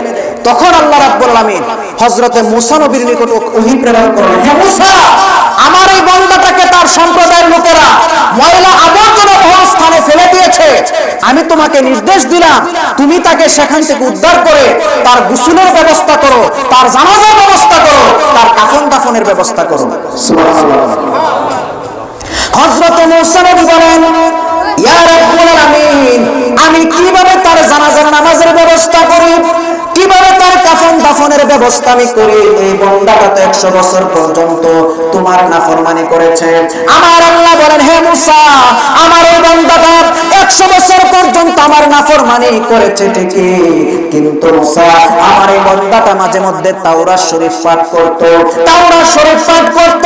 তাওরাত শরীফ পাঠ করার সময় যখন আমার বন্ধু মুহাম্মাদুর রাসূলুল্লাহ সাল্লাল্লাহু আলাইহি ওয়াসাল্লামের নামটা যখন তার চোখের সামনে পড়তো, সে আমার বন্ধুর নামটাকে চুমু খেত এবং তার দুই চোখের উপর আমার বন্ধুর নামটাকে রাখতো। হে মূসা, আমার এই বন্ধুর নামের সম্মানের কারণে আমি তার জীবনের সমস্ত গুনাহগুলো মাফ করে দিয়েছি এবং জান্নাতে 70টি হুরের সাথে তার বিবাহের ব্যবস্থা করেছি। চিৎকার দিয়ে বলুন সুবহানাল্লাহ। আর উচ্চস্বরে বলুন সুবহানাল্লাহ। বনী ইসরাইলের মূসা নবীর উম্মত আমার নবীর সম্মান করার কারণে, নামের সম্মান করার কারণে যদি তার জীবনের সমস্ত গুনাহ মাফ হতে পারে, জান্নাতে 70টি হুরের ব্যবস্থা হতে পারে, আমরা সেই নবীর উম্মত হয়ে যদি আমরা সেই নবীর তাজিম করি, নবীর সম্মান করি, নবী পাকের ঈদে মিলাদুন নবী পালন করি, তাহলে আমাদের পজিশন কি বনী ইসরাইলের উম্মতের থেকে ভালো হবে না খারাপ হবে? আর উচ্চস্বরে বলুন, ভালো হবে না খারাপ হবে? আল্লাহ যেন আমাদেরকে ওই নবীকে ভালোবাসার তৌফিক দান করে, সকলে আমিন। আর উচ্চস্বরে বলুন আমিন। বনী ইসরাইলের উম্মতরা কি করত? তাওরাত শরীফ পাঠ করার সময় যখনই আমার নবীর নামটা আসতো, নামটাকে চুমু খেত, চুমু খেয়ে দুই চোখের উপর রাখতো, যেটা আমরা আজানে নবীর নাম শুনলে কি করি? কুররাতু আইনি বিকা ইয়া রাসূলুল্লাহ বলে চুমু খাই। এই ইবাদতটা করার কারণে ওই লোকটার জীবনের গুনাহ মাফ হয়ে গেছে। সুবহানাল্লাহ। আর আমরা নবীর উম্মত হয়ে যদি নবীর মহব্বতে, নবীকে ভালোবেসে আমার নবীর নাম মুখে নিয়ে চুম্বন দিয়ে চোখে লাগাই, অবশ্যই অবশ্যই আল্লাহর নবী আমাদের প্রতি খুশি হয়ে যাবেন। আল্লাহর নবী খুশি হয়ে আমাদেরকে জান্নাতের সার্টিফিকেট দিয়ে দিবেন। উচ্চ সুরে বলুন আল্লাহু আকবার। আর উচ্চ সুরে বলুন ইয়া রাসূলুল্লাহ। মূল বিষয় হচ্ছে আমার নবীর মহব্বত, আমার নবীর তাজিম, আমার নবীর ভালোবাসা। সুবহানাল্লাহ। আগে হচ্ছে নবীর মহব্বত, আগে হচ্ছে নবীর মহব্বত, তারপর হচ্ছে ইবাদত। সুবহানাল্লাহ। নবীর মহব্বত কি জিনিস, নবীর ভালোবাসা কি জিনিস, আমাদেরকে শিক্ষা দেওয়ার মতো শিক্ষা দিয়েছেন নবীর শ্রেষ্ঠ সাহাবী হযরত আবু বকর সিদ্দিক রাদিয়াল্লাহু তাআলা। সুবহানাল্লাহ। নবীর সাহাবীদের মধ্যে সর্বশ্রেষ্ঠ সাহাবী আমার নবীর পরেই যার মর্যাদা, তিনি কে? হযরত আবু বকর সিদ্দিক রাদিয়াল্লাহু তাআলা। এবং তিনি নবীর প্রেমের দৃষ্টান্ত স্থাপন করেছেন। আমার নবীর প্রেমের দৃষ্টান্ত এই পৃথিবীর বুকে তিনি স্থাপন করে গিয়েছেন। সুবহানাল্লাহ। হযরত আবু বকর সিদ্দিক রাদিয়াল্লাহু তাআলা আমার নবীর কেমন প্রেমিক ছিলেন, আমার নবীর কেমন আশিক ছিলেন। তাবুক যুদ্ধের সময় হযরত আবু বকর সিদ্দিক রাদিয়াল্লাহু তাআলা তার সমস্ত ধন সম্পদ, তার সমস্ত প্রপার্টি আল্লাহর নবীর কদম মুবারকে নিয়ে আসলেন, আল্লাহর নবীর কদম মুবারকে নিয়ে আসলেন। এমনকি চুলোর ছাইগুলো পর্যন্ত আল্লাহর হাবিবে পাকের কদম মুবারকে নিয়ে আসলেন। আল্লাহর হাবিব বললেন, হে আবু বকর, তুমি তো সমস্ত কিছু নিয়ে আসছো, এমনকি চুলোর ছাইগুলো পর্যন্ত আমি রাসূলের কদম মুবারকে নিয়ে আসছো। হে আবু বকর, তোমার পরিবার পরিজনের জন্য কি রেখে এসেছো? হযরত আবু বকর স্পষ্ট ভাষায় জবাব দিলেন, আবকাইতুল্লাহ ওয়া রাসূলাহু, ইয়া রাসূলুল্লাহ, আমার পরিবার পরিজনের জন্য আল্লাহ এবং তার রাসূলকে রেখে এসেছি। চিৎকার করে বলুন সুবহানাল্লাহ। আর উচ্চস্বরে বলুন সুবহানাল্লাহ। ঈমানের পাওয়ার কেমন? আবকাইতুল্লাহ ওয়া রাসূলাহু, ইয়া রাসূলুল্লাহ, আমার পরিবার পরিজনের জন্য আল্লাহ এবং আপনি রাসূলকে রেখে এসেছি, আপনি রাসূলই আমার পরিবারের জন্য যথেষ্ট। সুবহানাল্লাহ। সমস্ত কিছু নবীর কদমে নিয়ে আসলেন, বললেন, ইয়া রাসূলুল্লাহ, আমার পরিবারের জন্য আপনি রাসূলকে রেখে এসেছি, আপনি রাসূলই আমার পরিবারের জন্য যথেষ্ট, আর কোনো কিছুর প্রয়োজন নাই। সুবহানাল্লাহ। সেই জন্য আল্লাহর হাবিব খুশি হয়ে গেলেন। হযরত আবু বকর সিদ্দিকের প্রতি আল্লাহর হাবিব খুশি। বুখারী শরীফের মধ্যে এসেছে, আল্লাহর হাবিব বলেছেন, মা নাফানি মালু আহাদিন কাত্তুন, মা নাফানি মালু আহাদিন কাত্তুন, মা নাফানি মালু আবি বকর। সুবহানাল্লাহ। আল্লাহর হাবিব বলেন, আল্লাহ হযরত আবু বকরের সম্পদ দ্বারা, আল্লাহর নবী বলেছেন, আবু বকরের সম্পদ দ্বারা আমার যতটুকু উপকার হয়েছে অন্য কারো সম্পদ দ্বারা আমার ততটুকু উপকার হয় নাই। সুবহানাল্লাহ। আল্লাহর হাবিব এই সার্টিফিকেটটা হযরত আবু বকর সিদ্দিক রাদিয়াল্লাহু তাআলা কে দিয়েছেন। একদিন আম্মা জান হযরত আয়েশা রাদিয়াল্লাহু তাআলা, হযরত আবু বকর সিদ্দিক রাদিয়াল্লাহু তাআলার মর্যাদা কেমন, কেমন মর্যাদা তাকে আল্লাহ দিয়েছেন। আম্মা জান আয়েশা সিদ্দিকা রাদিয়াল্লাহু তাআলা বলেন, একদা উজ্জ্বল রাত্রিতে আল্লাহর হাবিবে পাকের মাথা মোবারক আমি আয়েশা কুলের মধ্যে রেখে বিশ্রাম নিচ্ছিলেন। সুবহানাল্লাহ। আম্মা জান আয়েশা বলেন, আমি আল্লাহর হাবিবে পাকের কদম মোবারকে জানতে চাইলাম, ইয়া রাসূলুল্লাহ, ইয়া হাবিবাল্লাহ, আকাশের তারকার সমপরিমাণ নেক কি কোন মানুষের আছে? আল্লাহর হাবিব বললেন, হে আয়েশা, হ্যাঁ আছে, আকাশের ওই তারকার সমপরিমাণ নেক হচ্ছে হযরত উমরের। সুবহানাল্লাহ। আম্মা জান আয়েশা বললেন, ইয়া রাসূলুল্লাহ, ইয়া হাবিবাল্লাহ, আকাশের ওই তারকার সমপরিমাণ নেক যদি হযরত উমরের হয়, তাহলে আমার বাবা আবু বকরের নেকের অবস্থা কি? আমি একটু জানতে চাই, দয়া করে আমাকে একটু বলেন। সুবহানাল্লাহ। আল্লাহর হাবিব জবাব দিলেন, আল্লাহর হাবিব বললেন, হাসানাতে উমর কা হাসানাতিন ওয়াহিদাতিন মিন হাসানাতি আবু বকর। আল্লাহর নবী বললেন, হে আয়েশা, হযরত উমরের জীবনের সমস্ত নেক তোমার বাবা আবু বকরের মাত্র একটি নেকের সমান। চিৎকার দিয়ে বলুন সুবহানাল্লাহ। আর জোরে বলুন সুবহানাল্লাহ। এই হাদিসটি থেকে অনেক কিছু শিখার আছে, অনেক কিছু বুঝার আছে। হযরত এই সারা আকাশের তারকার সমপরিমাণ নেক হচ্ছে হযরত উমরের। কার? উমরের নেকের পরিমাণ কত? আকাশের তারকার সমান। আর হযরত আবু বকর সিদ্দিক রাদিয়াল্লাহু তাআলা আনহুর একটি নেক উমরের জীবনের সমস্ত নেক থেকে শ্রেষ্ঠ। সুবহানাল্লাহ। এখন হিসাব করেন, চিন্তা করেন, হযরতে উমর রাদিয়াল্লাহু তাআলা আনহুর জীবনে, আপনারা বিরক্ত হচ্ছেন? আমি বেশিক্ষণ আর 5-10 মিনিট, এরপরে শেষ প্রধান বক্তা আসবে, উনি আপনাদের সামনে আলোচনা করবেন। হযরত উমরের জীবনে অনেক ফরজ নামাজ, রোজা, হজ, যাকাত, তাসবিহ, তাহলিল, ফরজ, ওয়াজিব, সুন্নাত, নফল, অনেক ইবাদত আছে, ঠিক কি না? সমস্ত ইবাদত আবু বকর সিদ্দিক রাদিয়াল্লাহু তাআলা আনহু কয়টি নেকের সমান? একটি নেকের সমান। তাফসীরের মধ্যে এসেছে ওই একটি নেক হচ্ছে হিজরতের রাতের নেক। কিসের নেক? হিজরতের রাতের নেক। হযরত আবু বকর হিজরতের রাতে কি ইবাদত করেছেন, কি এমন আমল করেছেন যে ইবাদতটা উমরের জীবনের সমস্ত আমল থেকে শ্রেষ্ঠ হয়ে গেল। হযরত আবু বকর সিদ্দিক রাদিয়াল্লাহু তাআলা আনহু হিজরতের রাতে কোনো ইবাদত করেন না, আমল, নামাজ, রোজা, হজ, যাকাত আগে পরে করেছেন, কিন্তু হিজরতের রাতে এমন এক্সট্রা কোনো আমল করেন নাই। তবে একটি আমল করেছেন, ওই আমলটা হচ্ছে আমার নবীর গোলামি। সুবহানাল্লাহ। হিজরতের রাতে, এক রাতে হযরত আবু বকর সিদ্দিক রাদিয়াল্লাহু তাআলা আনহু আমার নবীর যে গোলামি করেছেন, ওই গোলামিটা উমরের জীবনের সমস্ত ইবাদত থেকে শ্রেষ্ঠ হয়ে গিয়েছে। চিৎকার দিয়ে সুবহানাল্লাহ। তাহলে নবীর গোলামির গুরুত্ব আছে কি নাই? আরো চোষণ আছে কি নাই? এই নবীর গোলামীর গুরুত্বই হযরত আবু বকর আমাদেরকে শিক্ষা দিয়ে গেছেন। সংক্ষিপ্তভাবে বলছি, হযরত আবু বকর সিদ্দিক রাদিয়াল্লাহু তাআলা আনহুকে আল্লাহর হাবিব বলেন, হে আবু বকর, মক্কার কাফের মুশরিকদের অত্যাচার নির্যাতন সহ্য করতে না পেরে আমাকে যে কোনো সময় মক্কাতুল মুকাররমা থেকে মদিনাতুল মুনাওয়ারা হিজরত করতে হবে। তুমি আবু বকর আমার হিজরতের সাথী হয়ে থাকবে। চিৎকার করে বলুন সুবহানাল্লাহ। রাত্রিবেলায় হযরত আবু বকরকে নিয়ে আল্লাহর হাবিব মক্কাতুল মুকাররমা থেকে মদিনাতুল মুনাওয়ারার দিকে রওনা দিচ্ছেন।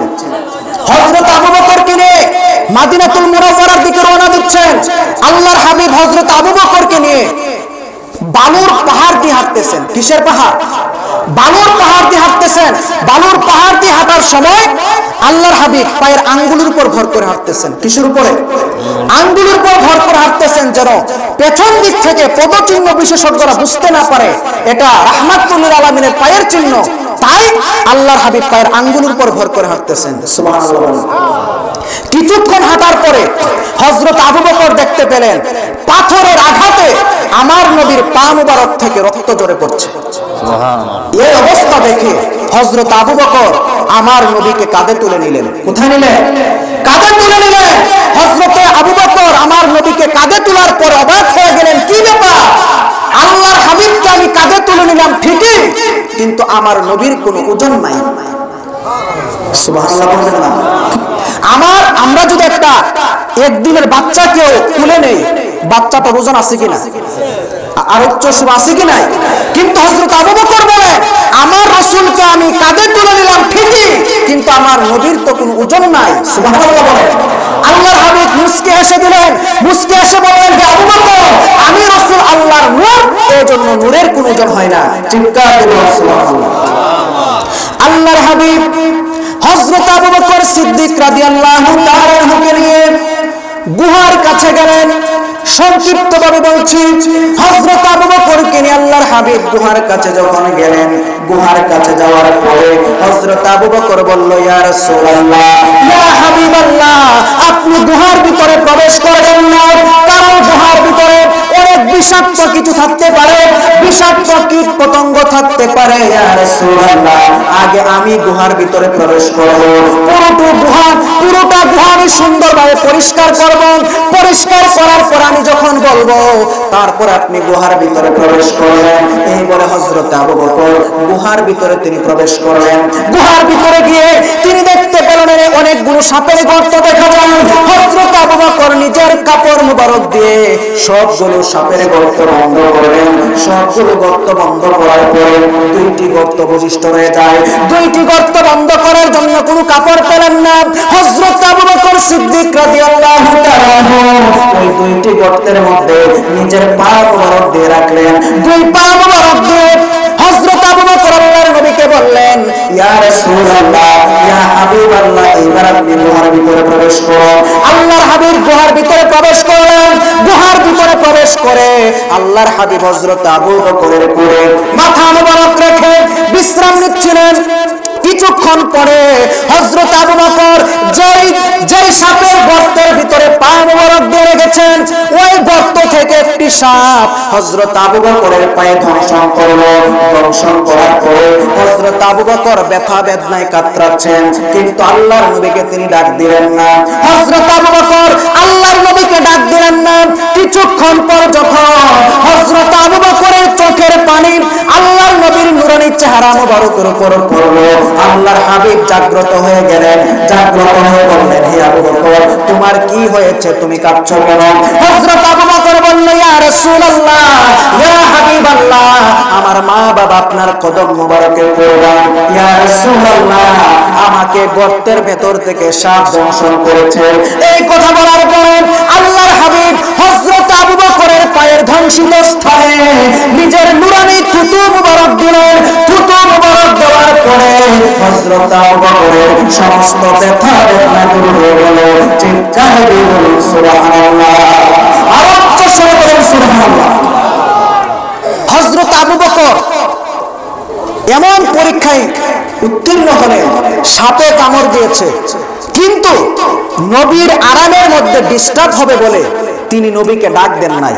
তিনি চিন্তা করলেন, আমি যদি আমার নবীকে এখন তুলে দেই, আমার নবীকে যদি আমি এখন জাগিয়ে দেই, আমার কুলে নবী এসেছে, এখন যদি আমি তুলে দেই, পরবর্তীতে দাওয়াত করো, এই পরিবেশটা আমি পাবো না, আমার নবীকে কুলে নিতে পারবো না। আমার ব্যথা হয়ে যায় হোক, আমার কষ্ট হচ্ছে হোক, কিন্তু আমার নবীর আরামের মধ্যে আমি কষ্ট দিতে পারবো না। সুবহানাল্লাহ। তাই পরবর্তীতে আল্লাহর হাবিব থুতু মোবারক লাগিয়ে দেওয়ার পরে হযরত আবু বকরের সমস্ত বিষের ব্যথা যন্ত্রণা দূরীভূত হয়ে গেল। সুবহানাল্লাহ। এই গুহার ভিতরে হযরত আবু বকর সিদ্দিক রাদিয়াল্লাহু তাআলা আল্লাহর হাবিবে পাকের একটি মুজিজা প্রকাশিত হয়ে যায়। সুবহানাল্লাহ। এই গুহার ভিতরে হযরত আবু বকরের পানির পিপাসা লেগেছে। মক্কাতুল মুকাররমা থেকে মদিনাতুল মুনাওয়ারা এসেছেন জার্নি করে, পানির পিপাসা লেগেছে। পানির পিপাসা লাগার পরে আল্লাহর হাবিবের কাছে বললেন, হযরত আবু বকর, ইয়া রাসূলুল্লাহ, আমার পানির পিপাসা লেগেছে, আমার একটু পানি পান করা দরকার। সুবহানাল্লাহ। হযরত আবু বকর পানি চাওয়ার সাথে সাথে গুহার ভেতরে একদিকে ইশারা করে বললেন, আল্লাহর হাবিব বললেন, যাও ওই দিক থেকে পানি পান করে আসো। সুবহানাল্লাহ। হযরত আবু বকর এইবার অবাক হয়ে গেলেন, কি ব্যাপার, আমি এইমাত্র এই গুহাটি পরিষ্কার করলাম, মাকড়সার জাল, সাপের গর্ত, বিষাক্ত কীটপতঙ্গ আমি পরিষ্কার করলাম, এই গুহার ভিতরে আবার পানি আসবে কোত্থেকে? সুবহানাল্লাহ। তবে গুহা হাজারো বছরের, লক্ষ বছরের, কোটি বছরের পুরনো গর্ত হতে পারে, গুহা হতে পারে, কিন্তু আল্লাহর হাবিব যখন ইশারা করেছেন অবশ্যই পানির ব্যবস্থা হবে। কারণ হলো আল্লাহর হাবিব যেই দিকে ইশারা করেন আল্লাহর সমস্ত রহমত সেই দিকে প্রবাহিত হয়। সুবহানাল্লাহ। আল্লাহর হাবিব যেই দিকে ইশারা করেছেন হযরত আবু বকর সেই দিকে হাঁটতে লাগলেন। হাঁটতে হাঁটতে হাঁটতে হাঁটতে হযরত আবু বকর দেখতে পেলেন বিশাল একটি পানির সমুদ্র দেখা যায়।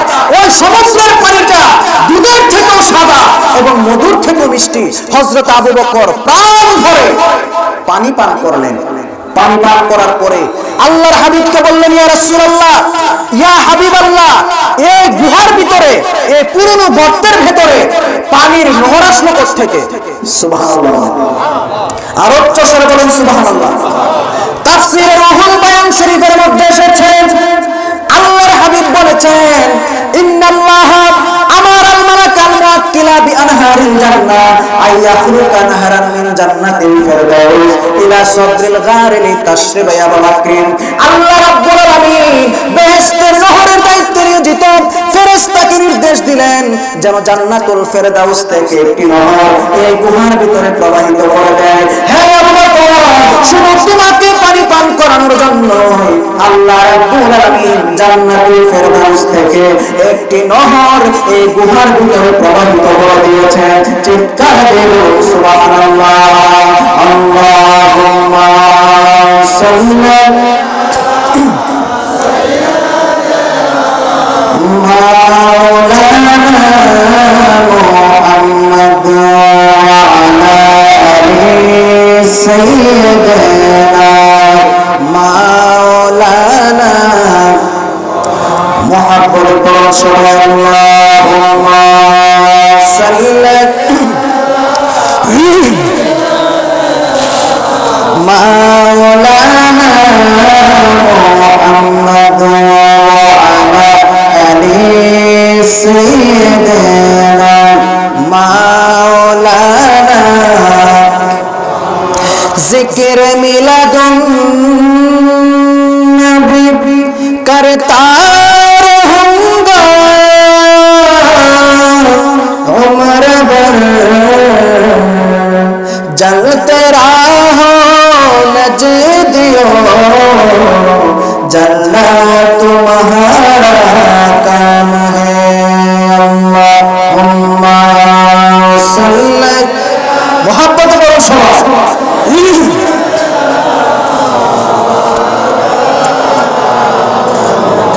وعلى آل سيدنا مولانا قلت حيلتي أنت وسيلتي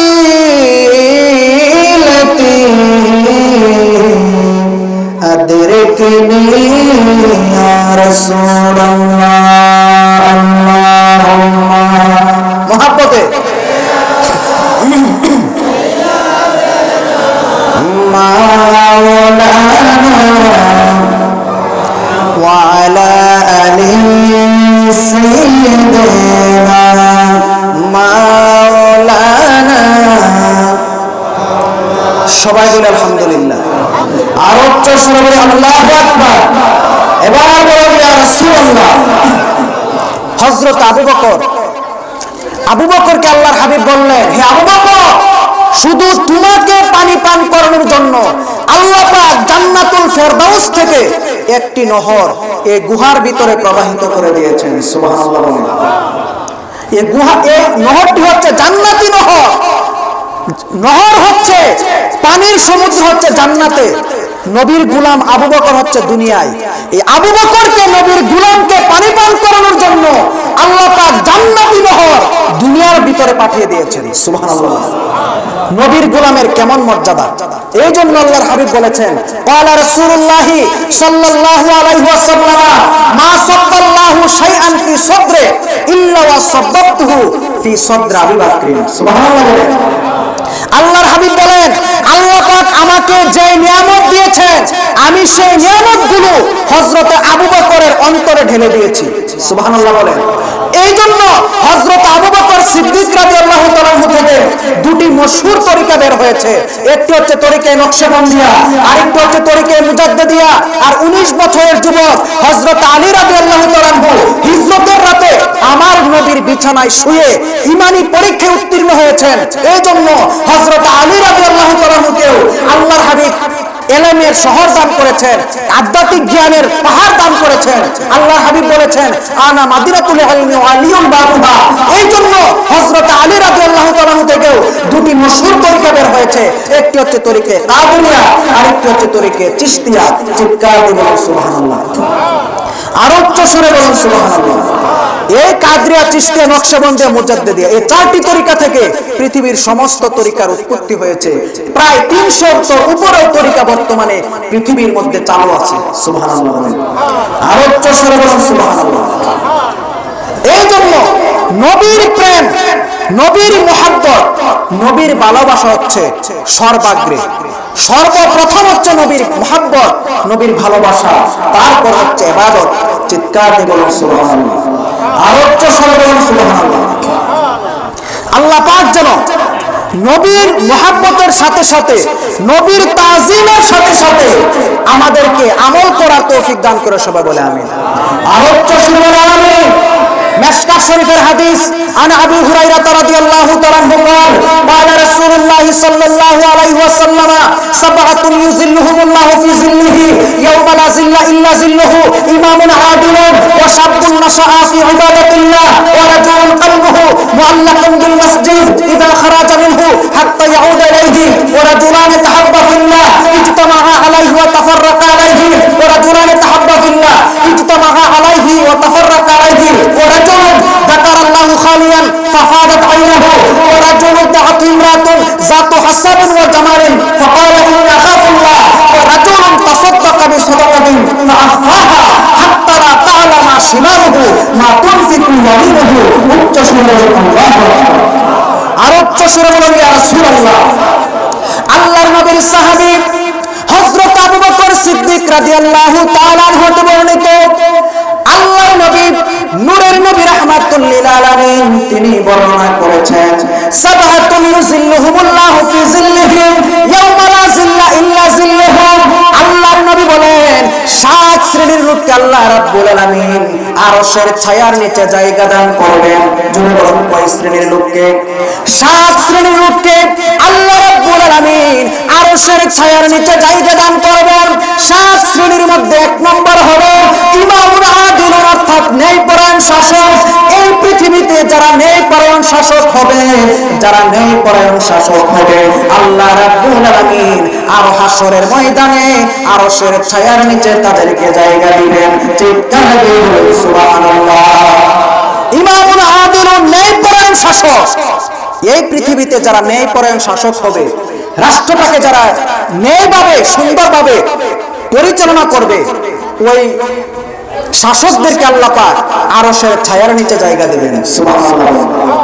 2 নাম্বার হলো ওয়া শাবুন নাশাআ ফি ইবাদাতিল্লাহ, ওই যুবক, যে যুবকটা তার যৌবনকাল আল্লাহর ইবাদতের মধ্যে কাটিয়েছে, ওই যুবকটাকে আল্লাহ রাব্বুল আলামিন আরশের ছায়ার নিচে জায়গা দিবেন। বলুন সুবহানাল্লাহ। ওয়া শাবুন নাশাআ ফি ইবাদাতিল্লাহ, যে যুবকটা তার যৌবনকাল আল্লাহর ইবাদতের মধ্যে কাটিয়েছে। সুবহানাল্লাহ বলেন। আমাদের দেশের যুবকরা আজকে বিপথে, তারা বিভিন্ন ধরনের নেশায় ব্যস্ত, বাবা নিয়ে ব্যস্ত, ঠিক কিনা? নাউজুবিল্লাহ বলেন। এই জন্য এই যুবক যৌবন কালের ইবাদত আল্লাহর কাছে সবথেকে বেশি প্রিয়। সুবহানাল্লাহ বলেন। একটি হাদিসের মধ্যে এসেছে, জিবরাইল আলাইহিস সালাম বলেন, পৃথিবীতে যখন বৃষ্টি হয়, বৃষ্টির ফোঁটাগুলো আমি গণতে পারি। সুবহানাল্লাহ বলেন। কিন্তু যৌবন কালের যে ইবাদতের সওয়াব আমি জিবরাইল গণতে পারি না।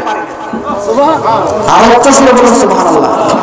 এই জন্য আল্লাহর হাবিব বলেছেন, ওয়া শাবুন নাশাআ ফি ইবাদাতিল্লাহ, যে যুবকটা তার যৌবনকাল আল্লাহর ইবাদতের মধ্যে কাটাবে, ওই যুবকটাকে আল্লাহ পাক আরশের ছায়ার নিচে জায়গা দান করবেন। সুবহানাল্লাহ। আর উচ্চ স্বরে বলেন সুবহানাল্লাহ। সুতরাং যুবকরা সাবধান, আল্লাহর ইবাদতে মশগুল হতে হবে, ঠিক কিনা বলেন? 5 ওয়াক্ত নামাজ যেন কাজা না হয়, মিস না হয়, সেই চেষ্টা আমাদেরকে করতে হবে। আল্লাহ যেন আমাদের যুবক ভাই সহ সবাইকে দৈনিক 5 ওয়াক্ত নামাজ পড়ার মতো তৌফিক দান করে। সবাই উচ্চ স্বরে বলেন আমিন। আর উচ্চ স্বরে বলেন আমিন। 3 নাম্বার হলো, আপনারা বিরক্ত হচ্ছেন, আলোচনা একটু করব। 3 নাম্বার হলো ওয়া রাজুলুন কলবুহু মুআল্লাকুন বিল মসজিদ ইযা খারাজা মিনহু হাত্তা ইয়াউদা ইলাইহি। আল্লাহর নবী বলেন, ওই ব্যক্তিটাকে আল্লাহ রাব্বুল আমিন আরশের ছায়ার নিচে জায়গা দিবেন, যে ব্যক্তির অন্তর সারাক্ষণ মসজিদের সাথে সংযুক্ত থাকে, একবার বের হয়ে পুনরায় প্রত্যাবর্তন পর্যন্ত, অর্থাৎ ফজরের নামাজের পর অপেক্ষায় থাকেন কখন যোহরের সময় হবে, যোহরের পর অপেক্ষায় থাকে কখন আসরের সময় হবে, আসরের নামাজ পড়ার পর অপেক্ষায় থাকে কখন মাগরিবের সময় হবে, মাগরিবের পর অপেক্ষায় থাকে আসরের সময়ের জন্য। এই রকম নামাজ প্রেমী লোকটার জন্য লোকটাকে আল্লাহ বলেন আরশের ছায়ার নিচে জায়গা দিবেন। বলুন সুবহানাল্লাহ। আর উচ্চ স্বরে বলুন সুবহানাল্লাহ। যে ব্যক্তির অন্তরটা সারাক্ষণ মসজিদের সাথে সম্পৃক্ত থাকে, যোহরের পর অপেক্ষায় থাকে আসরের, আসরের পর অপেক্ষায় থাকে মাগরিবের, অর্থাৎ এক নামাজের পরে আরেক নামাজের জন্য অপেক্ষমান থাকে, ওই ব্যক্তিটাকে আল্লাহ কোথায় জায়গা দিবেন? আরশের ছায়ার মধ্যে জায়গা দিবেন। সুবহানাল্লাহ। 4 নাম্বার হলো ওয়া রাজুলানে তাহাব্বা ফিল্লাহ ইজতামাআ আলাইহি ওয়া তাফাররাকা আলাইহি। সুবহানাল্লাহ বলে, ওই 2 ব্যক্তিকে আল্লাহ পাক আরশের ছায়ার নিচে জায়গা দিবেন, যে 2 ব্যক্তি একজন আরেকজনকে ভালোবাসবে, একজন আরেকজনের সঙ্গে সম্পর্ক স্থাপন করবে একমাত্র আল্লাহর মহব্বতের জন্য। সুবহানাল্লাহ। আল্লাহর মহব্বতের জন্য যে ব্যক্তি একে অপরের সঙ্গে মহব্বত স্থাপন করবে, ভালোবাসবে, ওই 2 ব্যক্তিকে আল্লাহ পাক আরশের ছায়ার নিচে জায়গা দিবেন। সুবহানাল্লাহ বলেন। আর উচ্চ স্বরে বলেন সুবহানাল্লাহ। কিন্তু আমরা একজন আরেকজনের সাথে বন্ধুত্ব স্থাপন করি আল্লাহর মহব্বতের জন্য না, দুনিয়ার স্বার্থ হাসিলের জন্য, ঠিক কিনা বলেন? দুনিয়ার স্বার্থ হাসিলের জন্য যে বন্ধুত্ব, এই বন্ধুত্বের আল্লাহর কাছে কোনো মূল্য নেই। কিন্তু আল্লাহর মহব্বতের জন্য যারা বন্ধুত্ব স্থাপন করবে তাদেরকে আল্লাহ পাক আরশের ছায়ার নিচে জায়গা দিবেন। চিৎকার করে বলুন সুবহানাল্লাহ। 5 নাম্বার হলো ওয়া রাজুলুন যাকারাল্লাহু খালিয়ান ফাফাদাত আইনাহু।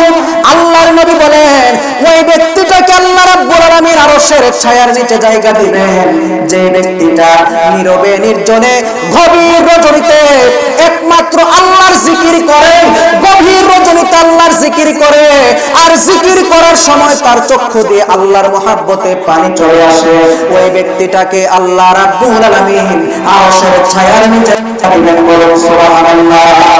6 নাম্বার হলো ওয়া রাজুলুন দাআত ইমরাতুন যাতু হাসাবিন ওয়া জামালিন ফাকালা ইন্না খাফুল্লাহ। ওই ব্যক্তিটাকে আল্লাহ রাব্বুল আলামিন আরশের ছায়ার নিচে জায়গা দিবেন। যে ব্যক্তিটাকে কোন সম্ভ্রান্ত ফ্যামিলির সুন্দরী রমণী আহ্বান করে আর সে বলে আমি আল্লাহকে ভয় করি, ওই ব্যক্তিটাকে আল্লাহ রাব্বুল আলামিন আরশের ছায়ার নিচে জায়গা দিবেন। বলুন সুবহানাল্লাহ। 7 নাম্বার হলো ওয়ারাজুলুন তাসাদদাকা বিসাদাকাতিন ফাআখফাহা হাত্তা লা তা'লামা শিমালুহু মা তুনফিকু ইয়ামিনুহু। আল্লাহর নবী বলেন ওই ব্যক্তিটাকে আল্লাহ রাব্বুল আলামিন আরশের ছায়ার নিচে জায়গা দিবেন যে ব্যক্তিটা আল্লাহর রাস্তায় এমন গোপনে দান করলো যে তার বাম হাত জানলো না তার ডান হাত কি দান করলো। এইভাবে নীরবে নির্জনে গোপনে যে ব্যক্তিটা আল্লাহর রাস্তায় খরচ করবে ওই ব্যক্তিটাকে আল্লাহ রাব্বুল আলামিন আরশের ছায়ার নিচে জায়গা দিবেন। বলুন সুবহানাল্লাহ। আর উচ্চ সুরে বলুন সুবহানাল্লাহ। এই সর্বমোট 7 শ্রেণীর লোককে আল্লাহ পাক আরশের হাসরের ময়দানে আরশের ছায়ার নিচে জায়গা দিবেন। আল্লাহ পাক যেন আমাদের সবাইকে ওই 7 শ্রেণীর অন্তর্ভুক্ত করে হাসরের ময়দানে আরশের ছায়ার নিচে জায়গা দান করেন। সবাই উচ্চ সুরে বলে আমিন। আর উচ্চ সুরে বলে আমিন। একটু জিকির করে আল্লাহ আল্লাহ আল্লাহ আল্লাহ আল্লাহ আল্লাহ আল্লাহ আল্লাহ আল্লাহ আল্লাহ আল্লাহ। আমায় কে বলিয়া দিবে গো মুর্শিদ রয়াসে কোন দেশে। আমায় কে বলিয়া দিবে গো মুর্শিদ রয়াসে কোন দেশে। মাশাআল্লাহ আল্লাহ আল্লাহ আল্লাহ। আমি যেই দিন হইতে মুর্শিদ গহরা সেই দিন হইতে হইলাম আমি পাগলের দ্বারা। বন্ধ বলে পরশিরে মুর্শিদ রে ভালোবেসে মুর্শিদ রয়াসে কোন দেশে। আমায় কে বলিয়া দিবে গো মুর্শিদ রয়াসে কোন দেশে। মাশাআল্লাহ আল্লাহ আল্লাহ আল্লাহ। একসাথে আল্লাহ আল্লাহ আল্লাহ আল্লাহ। এই মিনতি করি গো মুর্শিদ সাইরা যাইও না। আমি তো জানি গো মুর্শিদ তুমি আপনা। আমি তো জানি গো মুর্শিদ তুমি আপনা। মাশাআল্লাহ আল্লাহ আল্লাহ। ছাড়িয়া সকলের আশা আমি করি তোমার ভরসা। মিটাও আমার প্রেম পিপাসা নৈরাশ করো না। আমি তো জানি গো মুর্শিদ তুমি আপনা। আমি তো জানি গো মুর্শিদ তুমি আপনা। মাশাআল্লাহ আল্লাহ আল্লাহ আল্লাহ আল্লাহ আল্লাহ আল্লাহ আল্লাহ আল্লাহ আল্লাহ আল্লাহ আল্লাহ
সাল্লাল্লাহু আলাইহি ওয়াসাল্লাম। যাই হোক, যতটুকু আলোচনা হয়েছে এবং আরো যত আলোচনা হবে, এগুলোর উপর আমাদেরকে আমল করার, মানা, বুঝার জন্য আল্লাহ তৌফিক দান করে, সবাই বলে আমিন। আর উচ্চস্বরে বলে আমিন। আলোচনা, যতই আলোচনা হোক, সমস্ত আলোচনার সার মর্ম হচ্ছে, সমস্ত আলোচনার মূল বক্তব্য হচ্ছে আমার নবীর প্রতি ঈমান, নবীর প্রতি ভালোবাসা সর্বাগ্রে রাখতে হবে। তারপর হচ্ছে আল্লাহর ইবাদত। সুবহানাল্লাহ বলেন। ইবাদতটা তখনই কবুল হবে যে ইবাদতের মধ্যে নবীর প্রেম যত বেশি, তার ইবাদতের মর্যাদা আল্লাহর দরবারে তত বেশি। সুবহানাল্লাহ বলেন। এই জিনিসটা মাথায় রেখে আমাদেরকে আমল করতে হবে, আমাদেরকে চলতে হবে মৃত্যুর আগ পর্যন্ত, যেন আমরা নবীকে ভালোবেসে মরতে পারি। যতদিন বাঁচবো নবীর আদর্শ মোতাবেক যেন জীবন গঠন করতে পারি। আল্লাহ যেন তৌফিক দান করে। সবাই উচ্চস্বরে বলে আমিন। আমার জন্য সবাই দোয়া করবেন, আমি আপনাদের জন্য দোয়া করি। আসসালামু আলাইকুম ওয়া রাহমাতুল্লাহি ওয়া বারাকাতুহু। ভিডিওটি ভালো লাগলে লাইক, কমেন্ট ও শেয়ার করতে ভুলবেন না। আজকের মতো এখানেই বিদায় নিচ্ছি। খোদা হাফেজ।